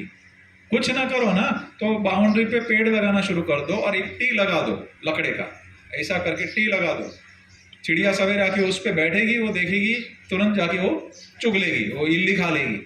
तो ये सारा चीज कुदरत के अंदर है, एक्टिवेट है, आपको बस उसको सहयोग बना देना है। खाली टी लगाने में कितना समय जाएगा भाई, उसको बैठने की एक जगह दे दी, अच्छे से काम हो जाएगा। इसके लिए कोई विशेष खर्चे करने ही नहीं होते। तो लकड़ी को एक ऐसे लगाया खत्म, पानी लगा दिया उसको पीने के लिए, वो चिड़िया आएगी पानी पिएगी, देखेगी तो खा के चली जाएगी आपकी इल्ली बिल्ली, होगा कि नहीं? तो ये सारी प्रक्रिया, सरल चीज को हम जटिल बना रहे हैं। विदेशियों की नजरों से चश्मा को अपन देखते हैं। ये एकदल और द्विदल दोनों एक दूसरे के पूरक हैं। तो जो भी आपकी लोकल फसल है उसको इसके साथ में जोड़ सकते हो। उसमें कोई मेरा आग्रह नहीं रहेगा कि द्विदल में यही करो, उसमें वही करो। आपकी जो भी लोकल चलती है उसको अच्छे से आप चलने दो। बैल से खेती या जुताई होनी चाहिए। हम क्या करते हैं, निंदा आ गई, निंदा मना गई, क्या करते, विडिसाइड मारते। विडिसाइड मारने के लिए भी चलना तो पड़ता है ना, पंप लेके। उसकी जगह पे छोटा साधन लेके चलेंगे या बैल लेके चलेंगे। हमारे बाप दादा के समय भी वीड आता ही था। तो क्या करते थे, पलटी लगा देते थे। तो जो वीड है दुनिया का ताकत वाला खाद है, उसको पलटी लगा दिया या बैक्टीरिया खा के उसको कार्बन बना देगा। कितना सरल है। तो बिना कारण हम जटिल नहीं बनाना है। अगर हमने उस वीड को मारने के लिए दवाई मारी, वो दवाई हमको आएगी भोजन में। वो अलग अलग प्रक्रिया से उसकी हानि सब पूरी दुनिया में आना शुरू हो चुका है। आप नेट पे रिसर्च करेंगे, मैं उसमें समय नहीं जाना चाहता हूँ ज़्यादा, लेकिन आप उसका अभ्यास करेंगे कितना हानि है। लेकिन ये अगर वहाँ पे जुताई चल दी तो दो काम होगा, पलटी लग के आपका घास कंट्रोल में रहेगा। दूसरा काम होगा कि आपकी मेन जो फसल होगी उसके जो रूट्स, मेन रूट्स वहाँ पे होंगे, वो कट हो जाएंगे। मेन रूट्स कट हो जाएंगे, बाजू के निकले हुए साइड वाले, तो तुरंत तंतुमूल फूटेगा, व्हाइट रूट्स फूटेगा, तो और उत्पादन बढ़ेगा 10-20%। तो जुताई करना हजारों साल से हमारे बाप दादा करते थे, बड़ा साइंटिफिक चीज है। और नीचे के मूल का जैसे ही प्रूनिंग हो गया तुरंत तंतुमूल फूटते और एक्टिवेट हो जाता है, पूरा पौधा और एक्टिव फॉर्म में आ जाता है। ये सारी चीज आप महसूस करना, एक में जुताई करिए, एक में नहीं करना, उसके कंट्रोल प्रयोग आपको बोलेंगे। भाई साहब यहाँ एक ट्रैक्टर वाले बंधु बैठे, लेकिन मैं एक बात हमेशा बोलता हूँ कि महंगा ट्रैक्टर लोन लेना है, डीजल लेना है, डीजल इंपोर्ट करके ट्रैक्टर डीजल खा के धुआं निकालता है, लेकिन ये घास खा के गोबर निकालता है। सब्सिडी किसके ऊपर होना चाहिए? हाँ? आप ही बताइए। बैल पे। वो धंधा भले चलता रहे, होना किस पे चाहिए था? बैल पे ना। अब किसी ने बैठे बैठे एसी की केबिन में पढ़े लिखे अनपढ़ कोई ने एक निर्णय ले लिया कि ट्रैक्टर के ऊपर सब्सिडी, ट्रैक्टर के ऊपर लोन, बैल के ऊपर नहीं। पूरे देश के 99% बैल को मार दिया। हर एक खेत में, हर एक गांव में बैल की प्रैक्टिस थी। अभी वापस लाना मुश्किल है, नहीं आएगा। लेकिन जिन एरिया में बैल आज भी है, कुछ आदिवासी क्षेत्र, कुछ अप डाउन हिली एरिया है, वहां पे उनको ज्यादा सब्सिडी मिलना चाहिए। जो बैल देश का डीजल का इंपोर्ट बचाता था, गोबर देता था, पॉल्यूशन कम करता था, किसान का सहयोगी था, बहुत हल्के पैरों से चलता था, जमीन को नमी रखता था, उस बैल का ज्यादा अधिकार था। हम आधुनिकता के विरोधी नहीं है। कम पानी में ड्रिप से खेती होती तो जरूर स्वीकार करना है, लेकिन कुछ विवेक पूर्वक निर्णय लेना कि हमारी संपत्ति का दूसरा नुकसान तो देश का एनवायरनमेंट का नहीं हो रहा है क्या? हमने राजस्थान में एक एरिया में जाते थे हमेशा, 6 साल से आदिवासी क्षेत्र है, बांसवाड़ा साग में। तो उनको 6 साल से हम बता रहे थे कि भाई इसके ऊपर सब्सिडी ज़्यादा होना चाहिए। तो उन्होंने पूरा अभ्यास करा और अर्जी करी, घोषणा हुई है, लेकिन अभी परिपत्र हाथ में नहीं आया कि राजस्थान में बैल की जोड़ी रखने उनके हमारे साथ संपर्क किया और उन्होंने अर्जियाँ करी। तो राजस्थान में घोषणा हुई है थोड़े दिन पहले कि बैल की जोड़ी जो रखेगा उसको 30,000 रुपये हर साल उसके खाते में चले जाएंगे। तो ये होना चाहिए। तो अभी जो भी आदिवासी और जो भी दूसरे भी किसान, कुछ हमारे सौराष्ट्र में भी रखते हैं, जो रखते हैं उनको सहयोग हो जाएगा। और जिनको छोटी छोटी जमीन है, 80% जमीन 2 एकड़ से छोटी है भारत में, वो 2 एकड़ से छोटी वाली के लिए तो आशीर्वाद बन जाएगा, अगर फिर से वो प्रैक्टिस में लाना चाहे तो, है ना। तो ये हमें वापिस बीज में से वटवृक्ष हो सकता है और हमें करना चाहिए। ये निवृत्ति पाटिल जी है, तो निवृत्ति पाटिल जी का जो मैंने बताया था कि केवीके सेंटर वाशिम के, तो उन्होंने बोला कि गोपाल भाई मैं आंख बंद करके बिलीव नहीं करूंगा, पहले मैं प्रयोग करूंगा अलग अलग पद्धति का। तो निवृत्ति पाटिल जी ने पहले ये 4 लाइन में गौ कृपामृतम डाला, दूसरे 4 में दूसरा कुछ डाला, दूसरे में दूसरा कुछ डाला, तो 5 अलग अलग कॉम्बिनेशन किए और पांचों में परिणाम अलग अलग। बोले गौ कृपा से जबरदस्त परिणाम मिला है, अब क्या करना है? मैं बोला देखो मैं फ्री देता हूँ, आप भी आगे फ्री सिखाइए। तो निवृत्ति पाटिल जी बड़े भाव वाले व्यक्ति वैज्ञानिक है, वो हर साल पूरे दिन रात किसानों को सिखाने में लगे हुए। महाराष्ट्र से जो बंदे उनको मैं उनका नंबर दे दूंगा, मराठी में बैकअप देते अच्छे से, और उन्होंने 1000 किसान का तो डाटा है, 10,000 से ज्यादा किसान को बांट चुके हैं और हर साल अपने पगार में से 1 लाख किसान की सेवा में और लगा देते हैं। ये वैज्ञानिक मित्र है ऐसे। तो इसमें ऐसी ऐसी बातें और ऐसी ऐसी भावनाएं उनके अंदर आती, हम सोच नहीं सकते। ये हमारे एक कृषि में पढ़ाई करते हैं, सिद्धेश जी करके है, महाराष्ट्र के सिद्धेश जी पाटिल। इन्होंने देखा गौ कृपा से ये हुआ, गोबर और गौ कृपा अमृतम से एक ही दिन लगाया हुआ कपास का डिफरेंस देखिए। तो ऐसे आप भी डिफरेंस चेक कर सकते हैं। ऐसे ही देखिए इन्होंने एक ही खेत में 3 भाग किए, खाली रसायन है तो रसायन में से इनिशियल स्टेज का फोटो, पहले स्टेज का 20 फ्रूट आए कपास में, गौ कृपा खाली डाला 35 फ्रूट आए, गोबर और गौ कृपा डाला 90 फ्रूट आए। आप नहीं कर सकते वैसे प्रयोग? कर सकते हैं ना? हम जो बोल रहे हैं अनुभूति करिए, आपका पौधा आपसे बात करेगा, आपकी मिट्टी आपसे बात करेगा, आपके खेत के छोटे वैज्ञानिक आप बन जाइए कि हम बोल रहे प्रोडक्शन बढ़ेगा तो फील इट, अनुभव करिए। आपके घर पे 5 बैंगन के पौधे लगे, 5 टमाटर के लगे, 2 में डालिए, 3 में मत डालिए, दोनों का प्रयोग करिए। यहाँ पे हम प्रयोग करते हैं, आपको कुछ पौधे कमजोर दिखेंगे टमाटर के और दूसरे, तो कुछ में डाला और कुछ का नहीं डाला है, तो दोनों का कंट्रोल प्रयोग का अभ्यास होता है।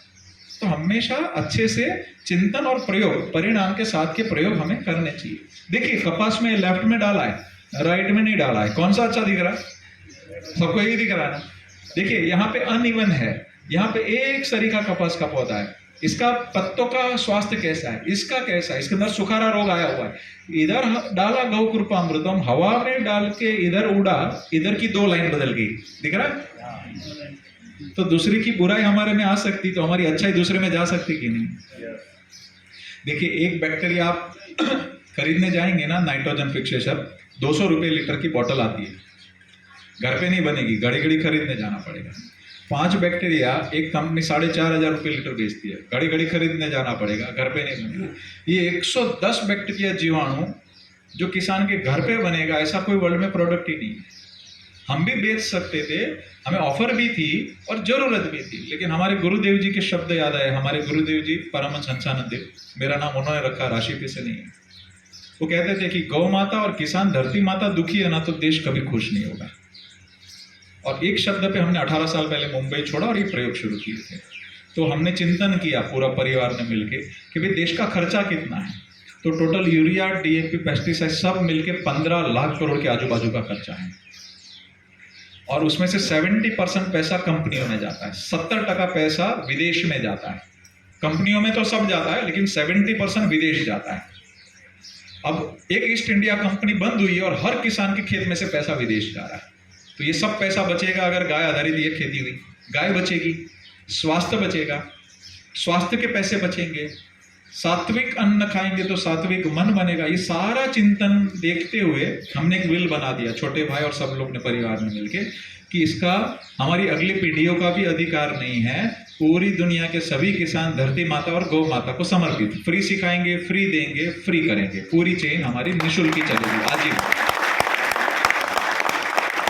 तो ये जितने भी किसानों के मैं डेमो दिखा रहा हूँ वो सभी किसान खुद कर रहे हैं और किसानों को, हजारों किसानों को बांट रहे हैं। तो मैं आपसे भी विनती करूंगा कि आपको परिणाम मिले तो आपको कम से कम 100 लोगों को देना है, 30 रुपए में हो जाएगा, देंगे? तो पहले किसको देना है कि आपको सबसे नहीं पसंद है उस व्यक्ति को। हाँ, आपको जो भी मन में लगे मुझे नहीं पसंद है उसको जाके देना है, और बड़े शुद्ध भाव से देना है, हृदय विशाल रख के जाना है, उसको शुद्ध भाव रख के जाना है। मैंने बोला है खाली उतना नहीं, शुद्ध भाव से, अरे भाई ये हमको अच्छा मिला है, गौ कृपा अमृतम से हमारे खेत में परिणाम है, आप करके देखो, हम किसान की मदद करके खड़ा होना है। कोई विदेशी कंपनी भारत के किसानों का भला करने आने वाली नहीं है, किसान किसान की मदद करके खड़े हो जाए, ये कौन बिकावे कैसे हमको कोई पता नहीं है। मैं उतना ही कहूंगा, स्वाभिमान से किसान किसान की मदद करके गाय आधारित खड़ा होना है और एक दूसरे को अच्छी चीजें बांटना है। कभी कभार क्या होता है पता है, ये किसान ऐसी फसल देख के इस किसान को जाके पूछेगा, यहाँ पे कभी कभी होता है गुजरात में, कि अरे भाई आपकी फसल बहुत अच्छी, आपने क्या डाला, तो सही नहीं बताएंगे और डिब्बे भी बदल देते हैं। ऐसा होता है, ऐसा नहीं करना है।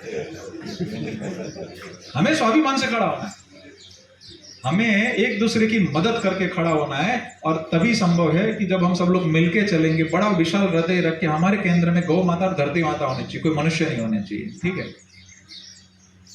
ये महाराष्ट्र में किसान है जो 70 गाय की सेवा करते करते उन्होंने कमा के और 6 एकड़ जमीन ऐड कर दी।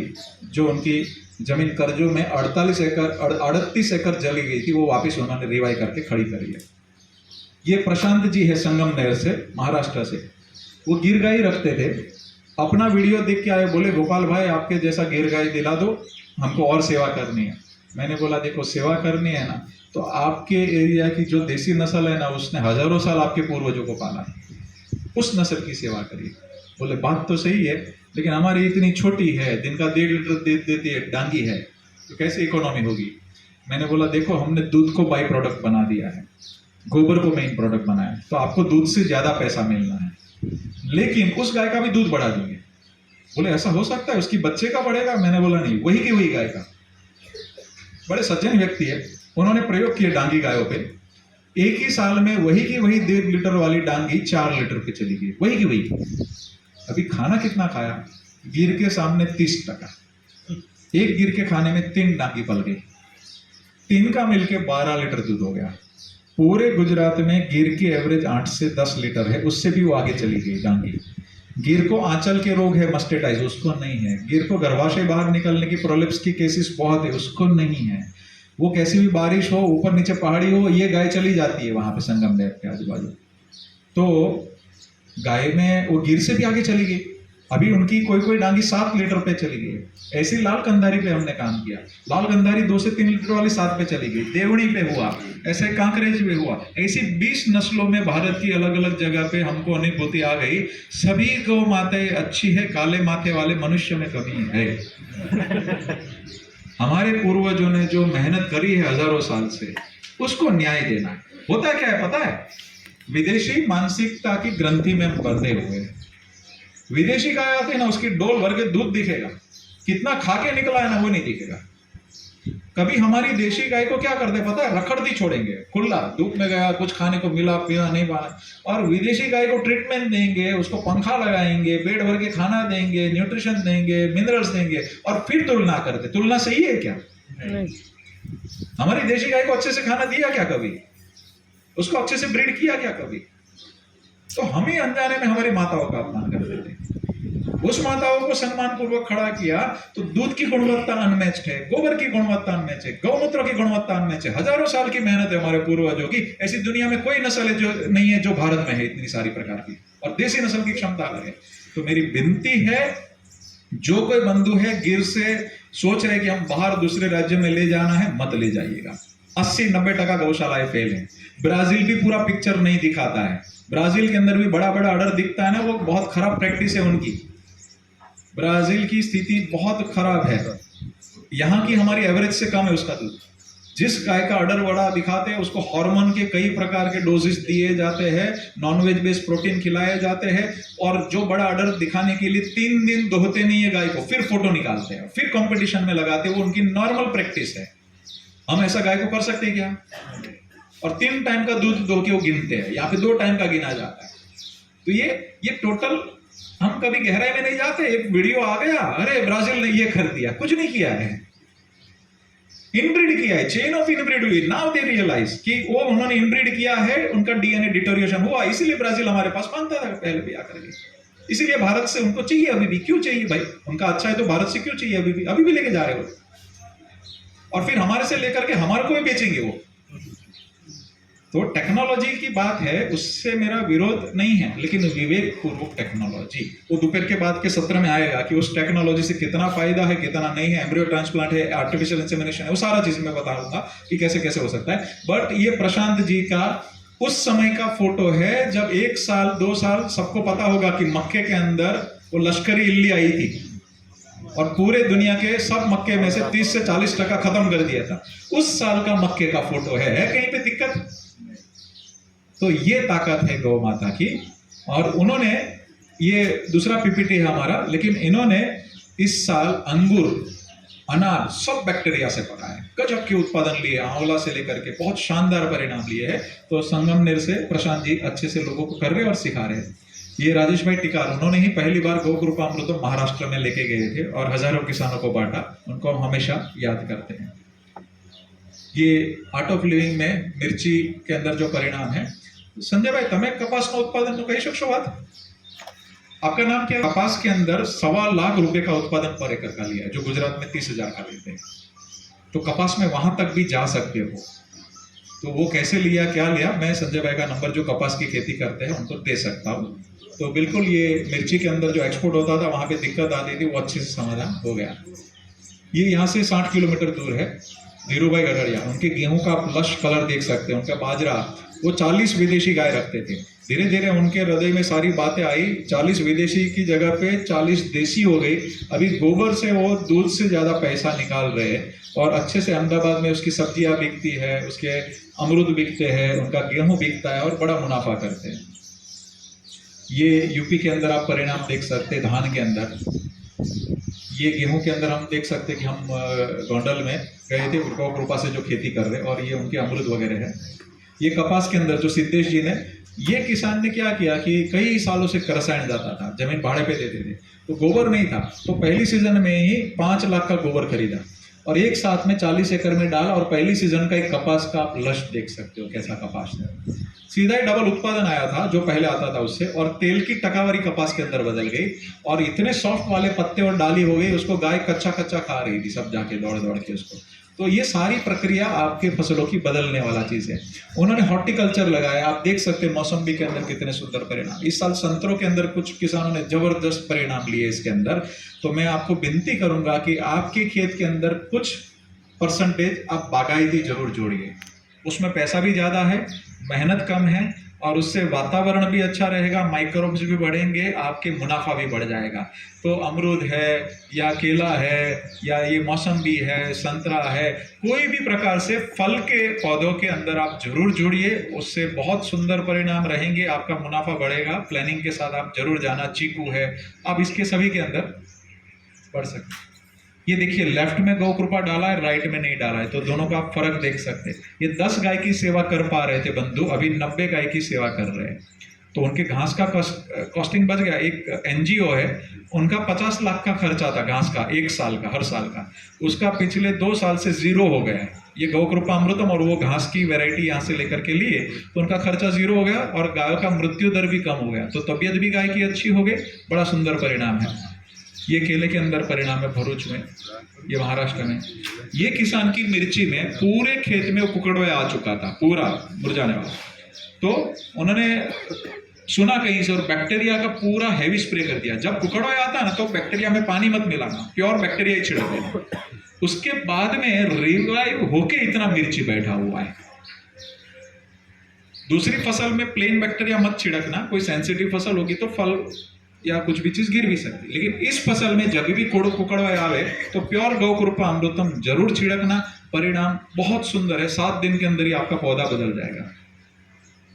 ये आदिवासी बंधु है, 500 ग्राम की राजापुरी आम आती थी, उसकी भी 1.5 किलो की हो गई, तो इनको भी काफी अवार्ड मिले हैं। और 2000 आदिवासी बंधु को उन्होंने समझा के अच्छे से गौ कृपा से जोड़ा है। ये आम के अंदर फ्लावरिंग देख सकते हैं। आम के अंदर इस साल बड़ा प्रश्न है, महाराष्ट्र, गुजरात में तो कच्छ में और 80% 90% आम है कि क्या है? प्रॉब्लम છે કેટલો છે? 50% उड़ी गई। सौराष्ट्र में 70% उड़ गया है। तो सब जगह पे आम में पिछले 2-3 साल से बड़ी दिक्कत है। तो इस साल वहां पे रत्नागिरी में, वहां पे आम का मैं वीडियो, हमारे मोबाइल से वीडियो आपको आ जाएगा कि इस साल उनका आपूस जो आम है उसका टेंडेंसी होता है कि एक ने 1 साल आना, तो दूसरे साल में भी वहां पे वो कंटिन्यू आया है और आम की साइज भी बदल चुकी है और कोई भी दिक्कत भी नहीं आई। तो तो हमने भी हमारे आम के दो जगह पे जहां पर भी प्रयोग लिए थे, सब जगह पे सुंदर परिणाम है। तो जो फल धारण करने की क्षमता बढ़ जाती है, तो वो जब भी विपरीत परिस्थिति में भी वो किसान टिक जाते हैं। ये कच्छ के अंदर फ्लावरिंग का फोटो है। ये 45,000 लीटर का टैंक बनाया है पूरा, ऑटोमेशन पे लेना है। तो 200 लीटर गौ कृपा अमृतम का टैंक है, वो पहले छोटे प्रयोग के लिए है। अगर परमानेंट कुछ बड़ा करना है तो टैंक भी बना सकते हो, या गड्ढा करके हमने जो प्लास्टिक बिछाया वो बिछा के भी आप बड़ा कार्य सस्ते खर्चे के अंदर भी डेवलप कर सकते हो। ये शक्करकंद को ज्यादा पिला दिया था, एक शक्करकंद 10 किलो का हो गया था, उसका फोटो। ये सबसे ज्यादा आत्महत्या होती है उस क्षेत्र के आजू बाजू का किसान है, पूरे भारत में सबसे ज्यादा आत्महत्या होती है। तो ये किसान ने पहली बार लेकर के मुझे फोन किया कि गोपाल भाई ठीक ठाक परिणाम मिला, इतना परिणाम नहीं है। तो फिर मैंने बोला क्या किया था एग्जैक्ट मुझे बताइए। तो उन्होंने जितने हमने प्रोटोकॉल बताए थे, गौ कृपा डालना, गोबर डालना, ऐसे कंपोस्ट करके डालना, उसका 10-15% भी फॉलो नहीं किया था। मैंने बोला शिव प्रसाद जी एग्जैक्ट करिए, भले छोटा करिए, बड़े सज्जन व्यक्ति है। उन्होंने किया और पहली सीजन का ही फोटो डाला, ये तुवेर दाल है और ये जवारी है। बोले सबसे 2.5 से 3 गुना उत्पादन आ रहा है। और इन्होंने तरबूज किया था गए साल, वाटरमेलन। तो जो कंपनी ने बताया था कि हाइब्रिड वाली वैरायटी थी, बोले 3 किलो से 2 किलो के तरबूज आएंगे, मैक्सिमम बेस्ट आपने सेवा करी, प्रोटोकॉल दवाई बवाई डाला अच्छे से, तो 4 किलो तक जाएगा। वो तरबूज इनके 10-10 किलो के चले गए। कंपनी वाले देखने आए, परभणी कृषि यूनिवर्सिटी वाले देखने आए, स्वाद भी मिठास बदल गई थी, साइज भी बदल गया था कि हमने कभी 4 किलो के ऊपर नहीं देखा, वो 10 किलो कैसे चला गया।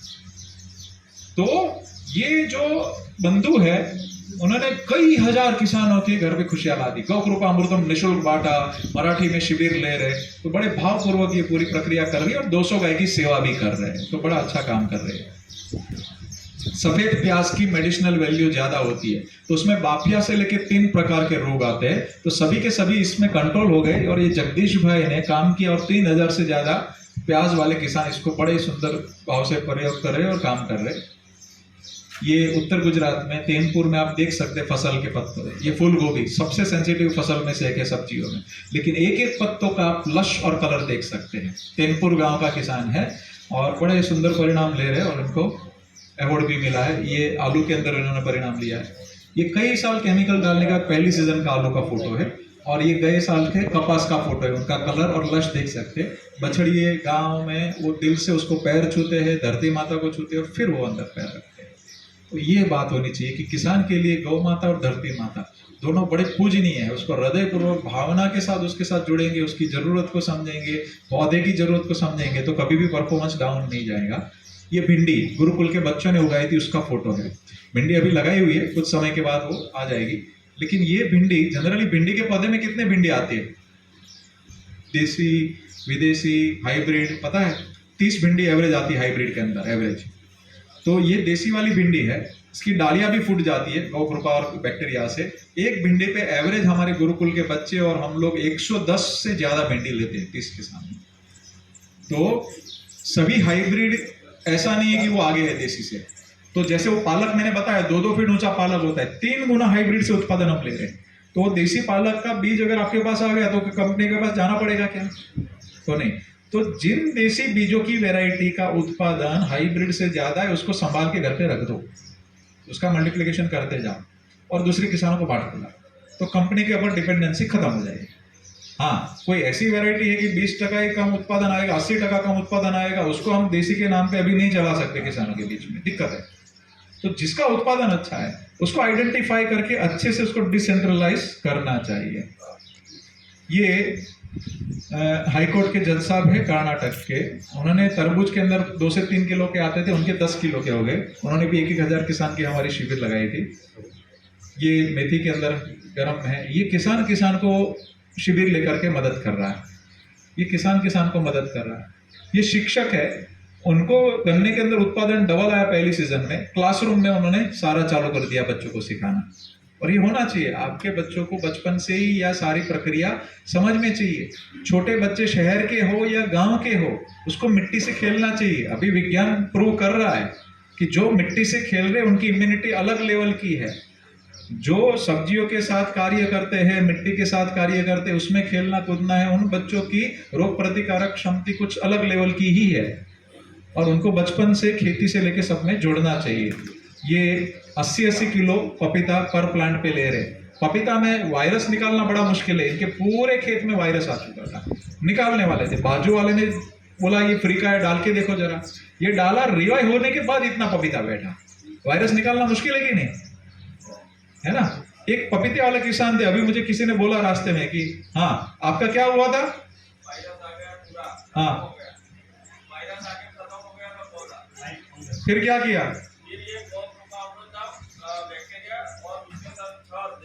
हाँ ये गौ माता की ताकत है। नहीं तो महंगा महंगा केमिकल डाल के भी परिणाम मुश्किल। अच्छा, अरे धन्यवाद। अच्छा, वापिस घर पे आ गए गाय, धन्यवाद। ये महेश भाई का फार्म है, पपीता का कलर और लश देख सकते हैं। ये कर्नाटक में देसी पपीते का फार्म देख सकते हैं। सुनील जी और पूरा परिवार मेहनत करता है गन्ने से लेकर के। उनके यहाँ पे डेप्यूटी कलेक्टर किसानों की टीमें जाती है और कृषि यूनिवर्सिटी की भी टीमें गई और न्यूज़पेपर में पूरा आया खराई करके, और कन्नड़ में बड़ा अच्छा शिविर लेते हो सभी का। जो धान की खेती करते हो उनको श्री पद्धति, SRI पद्धति करनी चाहिए। बीज 20 किलो की जगह पे खाली 1.5-2 किलो बीज में हो जाता है, उत्पादन भी बढ़ता है, दाने की साइज भी बढ़ती है। तो जो धान की खेती करते हैं इसके अंदर प्रयोग जरूर करना चाहिए। SRI पद्धति मतलब इसमें डिस्टेंस रख देना है और एक एक पौधे के बीच में भी डिस्टेंस रखना है, तो उसमें बड़ा सुंदर परिणाम होता है। हाँ जी, हाँ आपका आवाज नहीं पहुंचा। राजगरा में भी ये कर सकते हैं। राजेगरा में तो आपको, हाँ लेकिन उसको बेड के ऊपर कर सकते हैं। बेड के ऊपर आपने लगा दिया बीज तो उसमें भी आप कर सकते हैं और उत्पादन बढ़ेगा। देखिए राजीगरा है, जो श्री धान्य है, जो भी मिलेट्स है, उसके अंदर हम लोग ने ये आदिवासी क्षेत्र में काम किया। होता क्या है, इस मिलेट्स का एक प्रचार होता है कि उसको डाल दो, बारिश में आ गया, कोई भी जरूरत नहीं है, कोई भी न्यूट्रिशन की जरूरत नहीं है, किसान को पैसा मिलेगा। लेकिन मैं आप सबको 2 हाथ जोड़ के विनती करता हूं, उन मिलेट्स में पेट भर के गोबर डालिए, पेट भर के गौ कृपा डालिए, वही मिलेट्स 3 गुना उत्पादन आ रहा है। जो 1.5-2 फीट पे रुकता था अभी 4 फीट पे 5 फीट पे आ रहा है मिलेट्स। आदिवासी क्षेत्र में हम करके बोल रहे हैं। तो हर एक चीज को आप न्यूट्रिशन देंगे, रिप्लेस करेंगे तो परिणाम और बढ़ता है। बाजरे के अंदर, जवारी के अंदर, सबके अंदर परिणाम बदलता है। तो जो भी मिलेट्स करने वाले किसान है, उसी मिलेट्स की ताकत भी बढ़ जाएगी, उसी मिलेट्स का प्रोडक्शन भी बढ़ जाएगा, उतनी ही जमीन में ज्यादा पैसे मिलेंगे। तो आप बहन करके देखना, आपको तुरंत पता चलेगा। पहले छोटा प्लॉट जरूर करना, और जिन्होंने वो डबल ट्रिपल उत्पादन लिए उसके नंबर भी। बस ये दक्षिण भारत में हमने धान में जो काम किया था उसके परिणाम है। ये स्वामी जी खुद खेती करते हैं, लोगों को सिखाते हैं। ये हिमाचल के अंदर परिणाम है। तो हिमाचल के अंदर भी वो बैक्टीरिया बर्फ बन जाता है उस सीजन में, वापस वो डाल के वापस परिणाम मिलता है। तो हिमाचल से लेकर के दक्षिण पश्चिम बंगाल में 8,000 से ज्यादा किसान उपयोग करें। तो पूरे भारत की हर मिट्टी, काली, चिकनी, रेतीली, सब मिट्टी में परिणाम। 1200 TDS के ऊपर आम नहीं उगता है, हमने 1800 TDS में काम उगवाया और 3500 TDS में आम से लेकर 15 फसल उगवाई। तो कोई भी मिट्टी हो, कोई भी पानी हो, अब तक परिणाम नहीं मिला ऐसा कोई भी स्थिति नहीं है। तो जटिल से जटिल जगह हो तो बिल्कुल इसको अच्छे से प्रयोग करके आप जरूर देखना। ये टमाटर के अंदर भी जो बड़ी साइज आती थी वो 200-300 ग्राम के टमाटर भी गए हैं। ये राम भाई ईश्वर सिंह है, अच्छे से वहाँ की मालवी नस्ल रखते हैं और बड़ा सुंदर काम करते हैं मध्य प्रदेश में। तो पूरी की पूरी फसल 100 बीघे की खेती कर रहे और गौ कृपा अमृतम से कर रहे, और ऐसे युवा है कि दूसरे लोगों को प्रेरणा दे रहे। ये गुजरात में ही है, ये यूपी के अंदर है, ये नारियल के अंदर है, ये अमरूद के अंदर पूरा बाग सूख रहा था। देखिए आपको ऊपर के फंगस या ऊपर की कोई चीज थोड़ी बहुत ध्यान में आ जाएगी, मिट्टी के नीचे दिखेगी क्या कुछ? तो 50% हानि होने के बाद पौधा पीला पड़ेगा, तब पता चलेगा कि हानि हो गई, और फिर रिकवर करना कितना मुश्किल होता है। तो हर बार जब बैक्टीरिया छोड़ेंगे, इनका ऐसा ही हुआ, नीचे पूरा सड़ गया, पूरा बाड़ी ऐसा हो गया, तो निकाल देने का तय किया कि ये निकाल देते। फिर किसी ने बोला डाला, ये फिर, और 6 एजेंसी बदली इन्होंने, 6 एजेंसी, फिर भी कोई परिणाम नहीं थे। फिर निकालने का तय किया, बाजू वाले किसान ने बोला फ्री का है, डाल के देखना जरा। डाला, 15 दिन में पूरा बाड़ी ऐसा हो गया। तो हर बार आप पानी के साथ, मैंने बोला बहाते जाओ बैक्टीरिया, तो क्या होगा आपको पता है नहीं पता है, नए काम के कीटक जो भी फंगस है जमीन के नीचे, वो सप्रेस फॉर्म में जाएगी, गुड बैक्टीरिया नीचे बढ़ जाएगा, तंतुमूल अच्छे विकास होंगे, मूल के पास अच्छा वातावरण होगा, तो पौधे का परफॉर्मेंस अलग होगा कि नहीं? होगा होगा। फिर मैंने एक चीज और बताई, रोग हो या ना हो हर हफ्ते ऊपर छिड़क दो, तो पत्ते के ऊपर एकदम छोटा फंगस या कोई वायरस होगा, आपको पता नहीं चलेगा। लेकिन आपने कुछ भी नहीं है, शुरुआत स्टेज में डाल दिया, वो सप्रेस फॉर्म में चला गया, तो प्रकाश संश्लेषण की प्रक्रिया अच्छी होगी, पत्ता अच्छा होगा तो पौधा अच्छे से परफॉर्म करेगा। फिर नीचे गोबर सही से डाला और बैक्टीरिया ने अच्छे से खिलाया, अंदर से न्यूट्रिशन मिला, अंदर की ताकत होगी तो अलग परफॉर्मेंस होगा।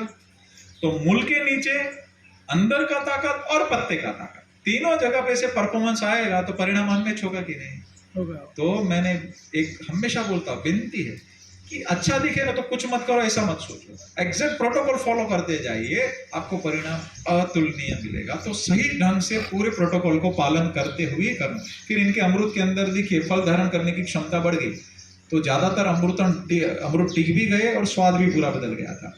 ये समंदर किनारे इन्होंने पूरी जमीन बदल दी है, और ये उनका बाजरा वगैरह है। एरंडा में भी सुंदर परिणाम है।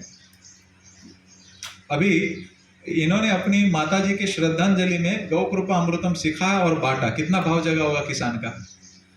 तो ऐसे ही इन्होंने अपनी शादी में रिटर्न गिफ्ट में गौ कृपा अमृतम की बोतलें किसानों को दी, कैसा भाव जगा होगा। अभी 3 शादियां दक्षिण भारत में ऐसी हुई जहां गौ कृपा अमृतम की शिविर हुई शादियों के अंदर। तो ये दूल्हे का भाव था और युवा किसान का भाव था। तो मैं हमेशा हंसते हुए खेलते हुए कहता हूँ कि आपके घर पे कोई बैठने आए, ये बोतल दे दो उसको, किसी के घर पे बैठने जाओ, गौ कृपा की बोतल दे दो, दूसरी बोतलों का व्यवहार चालू है बंद करने जैसे।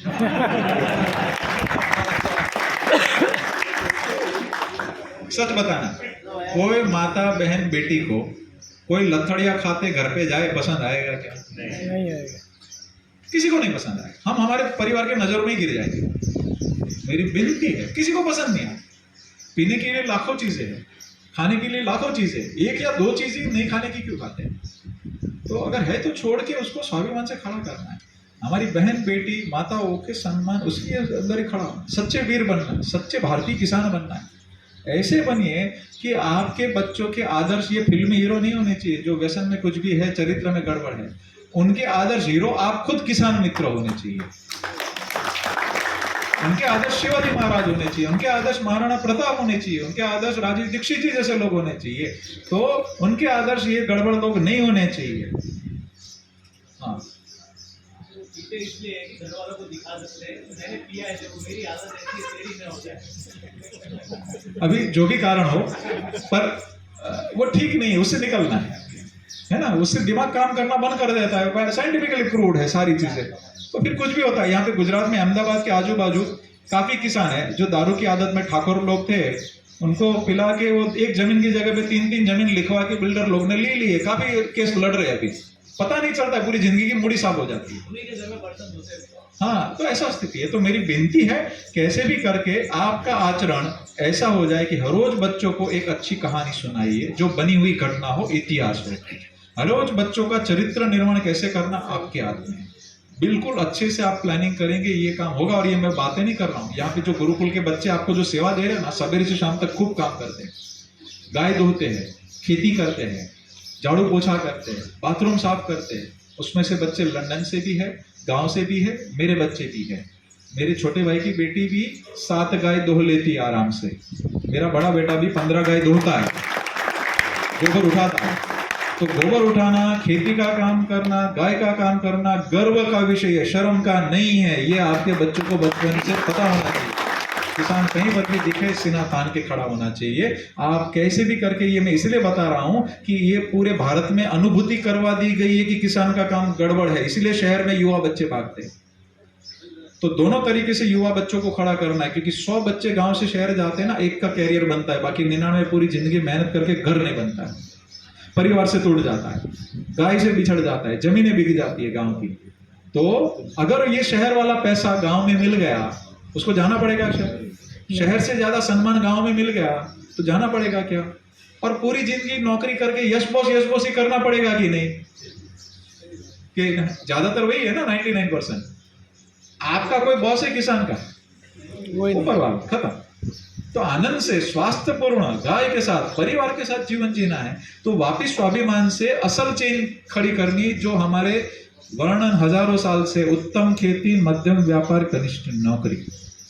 उसको वापस किसानी खड़ा कर सकता है। और ये सारा हमने पुस्तक ये तैयार किया है कि सरल 5 चरणों में खेती कैसे करना, नंदी कैसे सिलेक्ट करना, गाय कैसे सिलेक्ट करना, कौन सी दिशा में कौन सा वृक्ष लगाना नक्षत्र के हिसाब से, उनके पत्ते और फलों से गायों का इलाज कैसे करना, आपका इलाज कैसे करना, और घी कैसे खाना, मक्खन कैसे खाना, दूध कैसे खाना, वो सारा डेटा मेरे ख्याल से वो सारा चीज़ इसके अंदर लिखा हुआ है। भगत सिंह भाई भोजन केवं છે तैयार છે तो पूરું करो અત્યારે तो मेरे ख्याल से हाँ पीडीएफ मिल जाएगा, जिनको चाहिए भगत सिंह भाई को बताइए। हाँ ठीक है, एक काम करेंगे सुबह છો પૂરું કરી લેવું છે।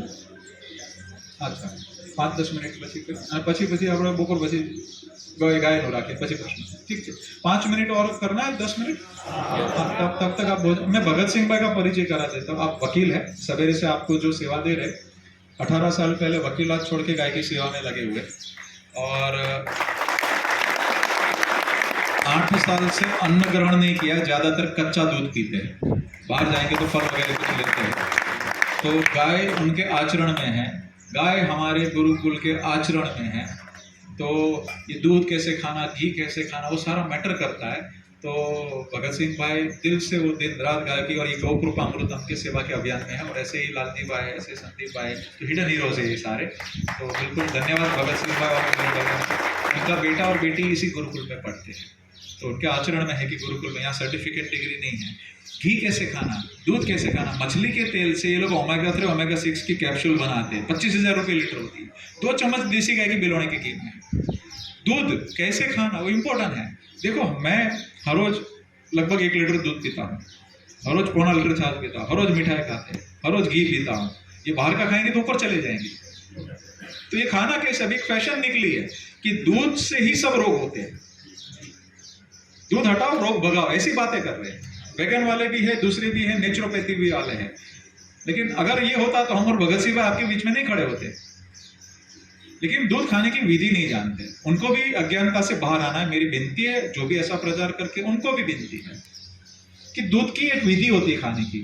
दूध को कोई फल के साथ नहीं जमता है, सबके साथ विरुद्ध आहार हो जाता है। एक ही फल के साथ जमता है आम, वो भी मीठा आम है तो कैरी। दूध को कोई सब्जी के साथ नहीं जमता है, एक ही सब्जी के साथ जमता है परवल, वो भी घी में बना है, खटास नहीं डली है, तो बाकी कोई भी सब्जी के साथ विरुद्ध आहार है। रोटी में भी सेंधा नमक डाला है थोड़ा सा तो चलेगा, अदरवाइज विरुद्ध आहार हो जाएगा। अभी बताइए कितने घर पे ये पालन होता है? फिर दूध को दोष देना ठीक है क्या? आयुर्वेद में स्पष्ट मेंशन है कि ऐसे ही खाना। दूध अकेला राजा है, दूध अकेला राजा है खाने के लिए, क्योंकि आयुर्वेद में संपूर्ण आहार किसी एक चीज को बोला है तो देशी गाय की दूध को ही बोला है, और किसी को भी नहीं बोला है। दूध को जैसे ही गर्म करेंगे ना, उसके 99% प्रोटीन के मॉलिक्यूल्स बदल जाते हैं। जैसे पाश्चराइज करेंगे, अवेलेबल फॉर्म में नहीं रहते पाच्य स्वरूप में। कैल्शियम भी अवेलेबल फॉर्म में नहीं रहता, विटामिन B12 से लेकर सब दूध के अंदर है। एंजाइम्स बहुत बड़ी मात्रा में अलग अलग प्रकार के हैं जो हमारे शरीर के लिए बहुत इंपॉर्टेंट है। वो जैसे ही गर्म करेंगे ऑलमोस्ट लैप्स हो जाते हैं। लैक्टोफेरिन नाम का कंपाउंड है जो बड़ी बड़ी कंपनियां उसको सेपरेट करके हजारों रुपए किलो बेचती है, बच्चों को नरिश करने वाला पाउडर, वो देशी गाय के दूध में सीधा अवेलेबल फॉर्म में है। तो हम किसानों को कभी भी शहर के चक्कर में नहीं पड़ना है, तंदुरुस्त गाय का कच्चा दूध खाना है और जैसे बोला है वैसे खाना है। मैं एक समय भोजन लेकर के भी ये दूध पी के सब ठीक चलता है, फल वगैरह खा के ठीक चलता है, लेकिन ये कैसे करना है ये दोपहर के बाद में सत्र होगा तो उसमें मैं बताने का प्रयत्न करूंगा। तो दूध जिन जिन प्रजाओं ने छोड़ा है उन सभी प्रजाओं को दिक्कत आई है। देखिए गुजरात की लगी हुई बॉर्डर है आदिवासी बंधुओं की, 3 राज्य की लगी हुई बॉर्डर है, वो सब मिलेट्स ही खाते हैं। मिलेट्स का एक प्रचार है सबसे ज्यादा, मिलेट्स अच्छा है लेकिन वो लोग मिलेट्स ही खाते हैं। हवा पानी शुद्ध है, धूप लगती है, लेकिन सबसे ज्यादा सिकल सेल का इश्यू कहाँ है? वहीं है। सबसे ज्यादा कम लाइफ किसकी है? वहीं पे। सबसे ज्यादा कम रोग होता है, तुरंत उनका मृत्यु ज्यादा होता है तो वहां होता है। क्यों ऐसा है? मिलेट्स ही खाते हैं। 30 साल से माल न्यूट्रिशन का सारी वहां पे वो टिकड़ियां वगैरह दे जाते, फिर भी माल न्यूट्रिशन की सबसे ज्यादा दिक्कत कहाँ है? वहीं पे। लेकिन उसके सामने आप आदिवासी के सामने हम मेरा अभ्यास बताता हूँ। रबारी और भरवाड़ समाज की शादियों में जाइए गुजरात में, राजस्थान में, जो ग्वाले समाज है, 90% लड़के आपको 6 फुट ऊंचे मिलेंगे। हाइट से खाली नहीं मापा जाएगा, हाइट कम है लेकिन क्षमता ज्यादा होनी चाहिए। वो 100 साल में भी 5 गाय दो लेता है। कच्छ में अभ्यास हुआ, जो देशी गाय के जो ग्वाले थे उनके बच्चे कच्चा दूध पीते थे, उनको चश्मा नहीं थे क्लासरूम में, दूसरे बच्चों को चश्मा बड़ी मात्रा में थे। तो ये उनको कभी ड्राई फ्रूट स्वप्न में आएगा ग्वालों को? नहीं ना। फ्रूट स्वप्न में आएगा? सब्जी? उनको 2 ही चीज भाग्य में है, रोटी और कच्चा दूध, 2 ही चीज खाते हैं। अनजाने में उन्होंने आयुर्वेद को पालन कर दिया है कि कच्चा दूध और रोटी खाया और उसने पूरी दुनिया के सब न्यूट्रिशनिस्ट को फेल कर दिया। तो मेरी विनती है कि जो प्रजा पंजाब हरियाणा तो सबसे ज्यादा दूध पीते हैं, सबसे ज्यादा ओलंपिक में कौन मेडल लेके आते हैं, सबसे ज्यादा आर्मी में कौन होते हैं? तो मैं हमेशा कहता हूं कि दूध को सही ढंग से खाने की विधि हमारे पूर्वज जो खाते थे वो वापस मक्खन दूध घी खाने की सही विधि पहचाने और उसमें आगे बढ़े। और इसी पुस्तक में हमने लिखा है कि घर पे आपको दाढ़ी वाड़ी बनाना है तो दही लगा के करो, सबकी दाढ़ी अच्छी हो जाएगी, आपको शेविंग क्रीम खरीदने की जरूरत नहीं, एलोवेरा लगा के करो, अच्छा हो जाएगा। तो ये सारी प्रक्रिया हमने लिखी कि कौन से महीने में क्या खाना, क्या नहीं खाना, क्या करना नहीं करना, ये दूसरे सेशन में हम लोग ये पूरा डिटेल में करेंगे। बट ये पुस्तक आप जाते समय जो पत्रिका रहेगी, पत्रिका में से QR कोड से फ्री में डाउनलोड कर सकते हो। अभी 2 भाषा में है, अभी 3-4 भाषा में और ट्रांसलेट हो रहा है। तो पूरा ये ज्ञान की परंपरा निःशुल्क हम सबको चलानी है। और आखिर में मैं 2 बात याद करके इस सत्र को पूर्ण करूंगा कि कृष्ण भगवान को पूछा गया था कि आपको सबसे ज्यादा आनंद कौन से पल में आया था जिंदगी में? तो उन्होंने बोला था कि मैं जब छोटा था, गौ धूड़ी वेला गाय चरा के जब वापस आता था खुले पैरों से, तो मेरी पूज्या गायों के पैरों से जो गौ धूड़ी उड़ के आती थी उससे मैं जो ना जाता था, वो जो आनंद आया वो मुझे कभी नहीं आया। भगवान ऐसा कहेंगे तो मेरा तो कोई स्तर ही नहीं है। मैं छोटी छोटी बातें करके वापस गौ माता आपके घर में बसे, वापस खुशी आए, वैसा प्रयत्न करता हूँ। और शिव जी के हर एक मंदिर के बाहर आपको नंदी जी की मूर्ति मिलेगी, उनके कानों में, उस मूर्ति के कानों में और सींग के बीच में से कुछ बातें करेंगे तब वो मानते, ऐसा है ना, तब वो पूरी होती है कुछ इच्छा। वहां उतना नंदी को सम्मान करेंगे। और पूरे भारत में नंदी की जो हालत है, शिव जी खुश होंगे क्या? तो दम्भ से बाहर निकलना। ये वाला कैमरा ना हमको देखते, ऊपर वाला का कैमरा हमारे मन में देखता। तो हमारे बहुत दम्भ में आ गए सब लोग। हर घर में शास्त्र है, लेकिन गाय का, नंदी का, धरती माता का, प्रकृति का रक्षण अगर हमारे अंदर नहीं है तो दिक्कतें आएगी। तो दोपहर के सत्र के बाद में डिटेल करेंगे। और वेदों में तो विश्व की माँ बोला है, तो 1-2 लाइन में गुनगुना के पूरा करूंगा। तो पैर के ऊपर ऐसा हाथ रख सकते। हे नंद के लाला, जशोदा के ग्वाला, हे गिरधर ग्वाला, गोपियों का प्यारा, हे गौ के चरहिया, हे माखन चुरहिया, हे नंद के लाला, हे नंद के लाला, हे राधे गोविंदा, हे राधे गोविंदा, हे राधे गोविंदा, हे राधे राधे गोविंद, हे राधे राधे गोविंद, हे राधे राधे गोविंद। जय शिव शंभो, जय शिव शंभो, जय शिव शंभो, शिव शिव शंभो, शिव शिव शंभो, शिव शिव शंभो। गावो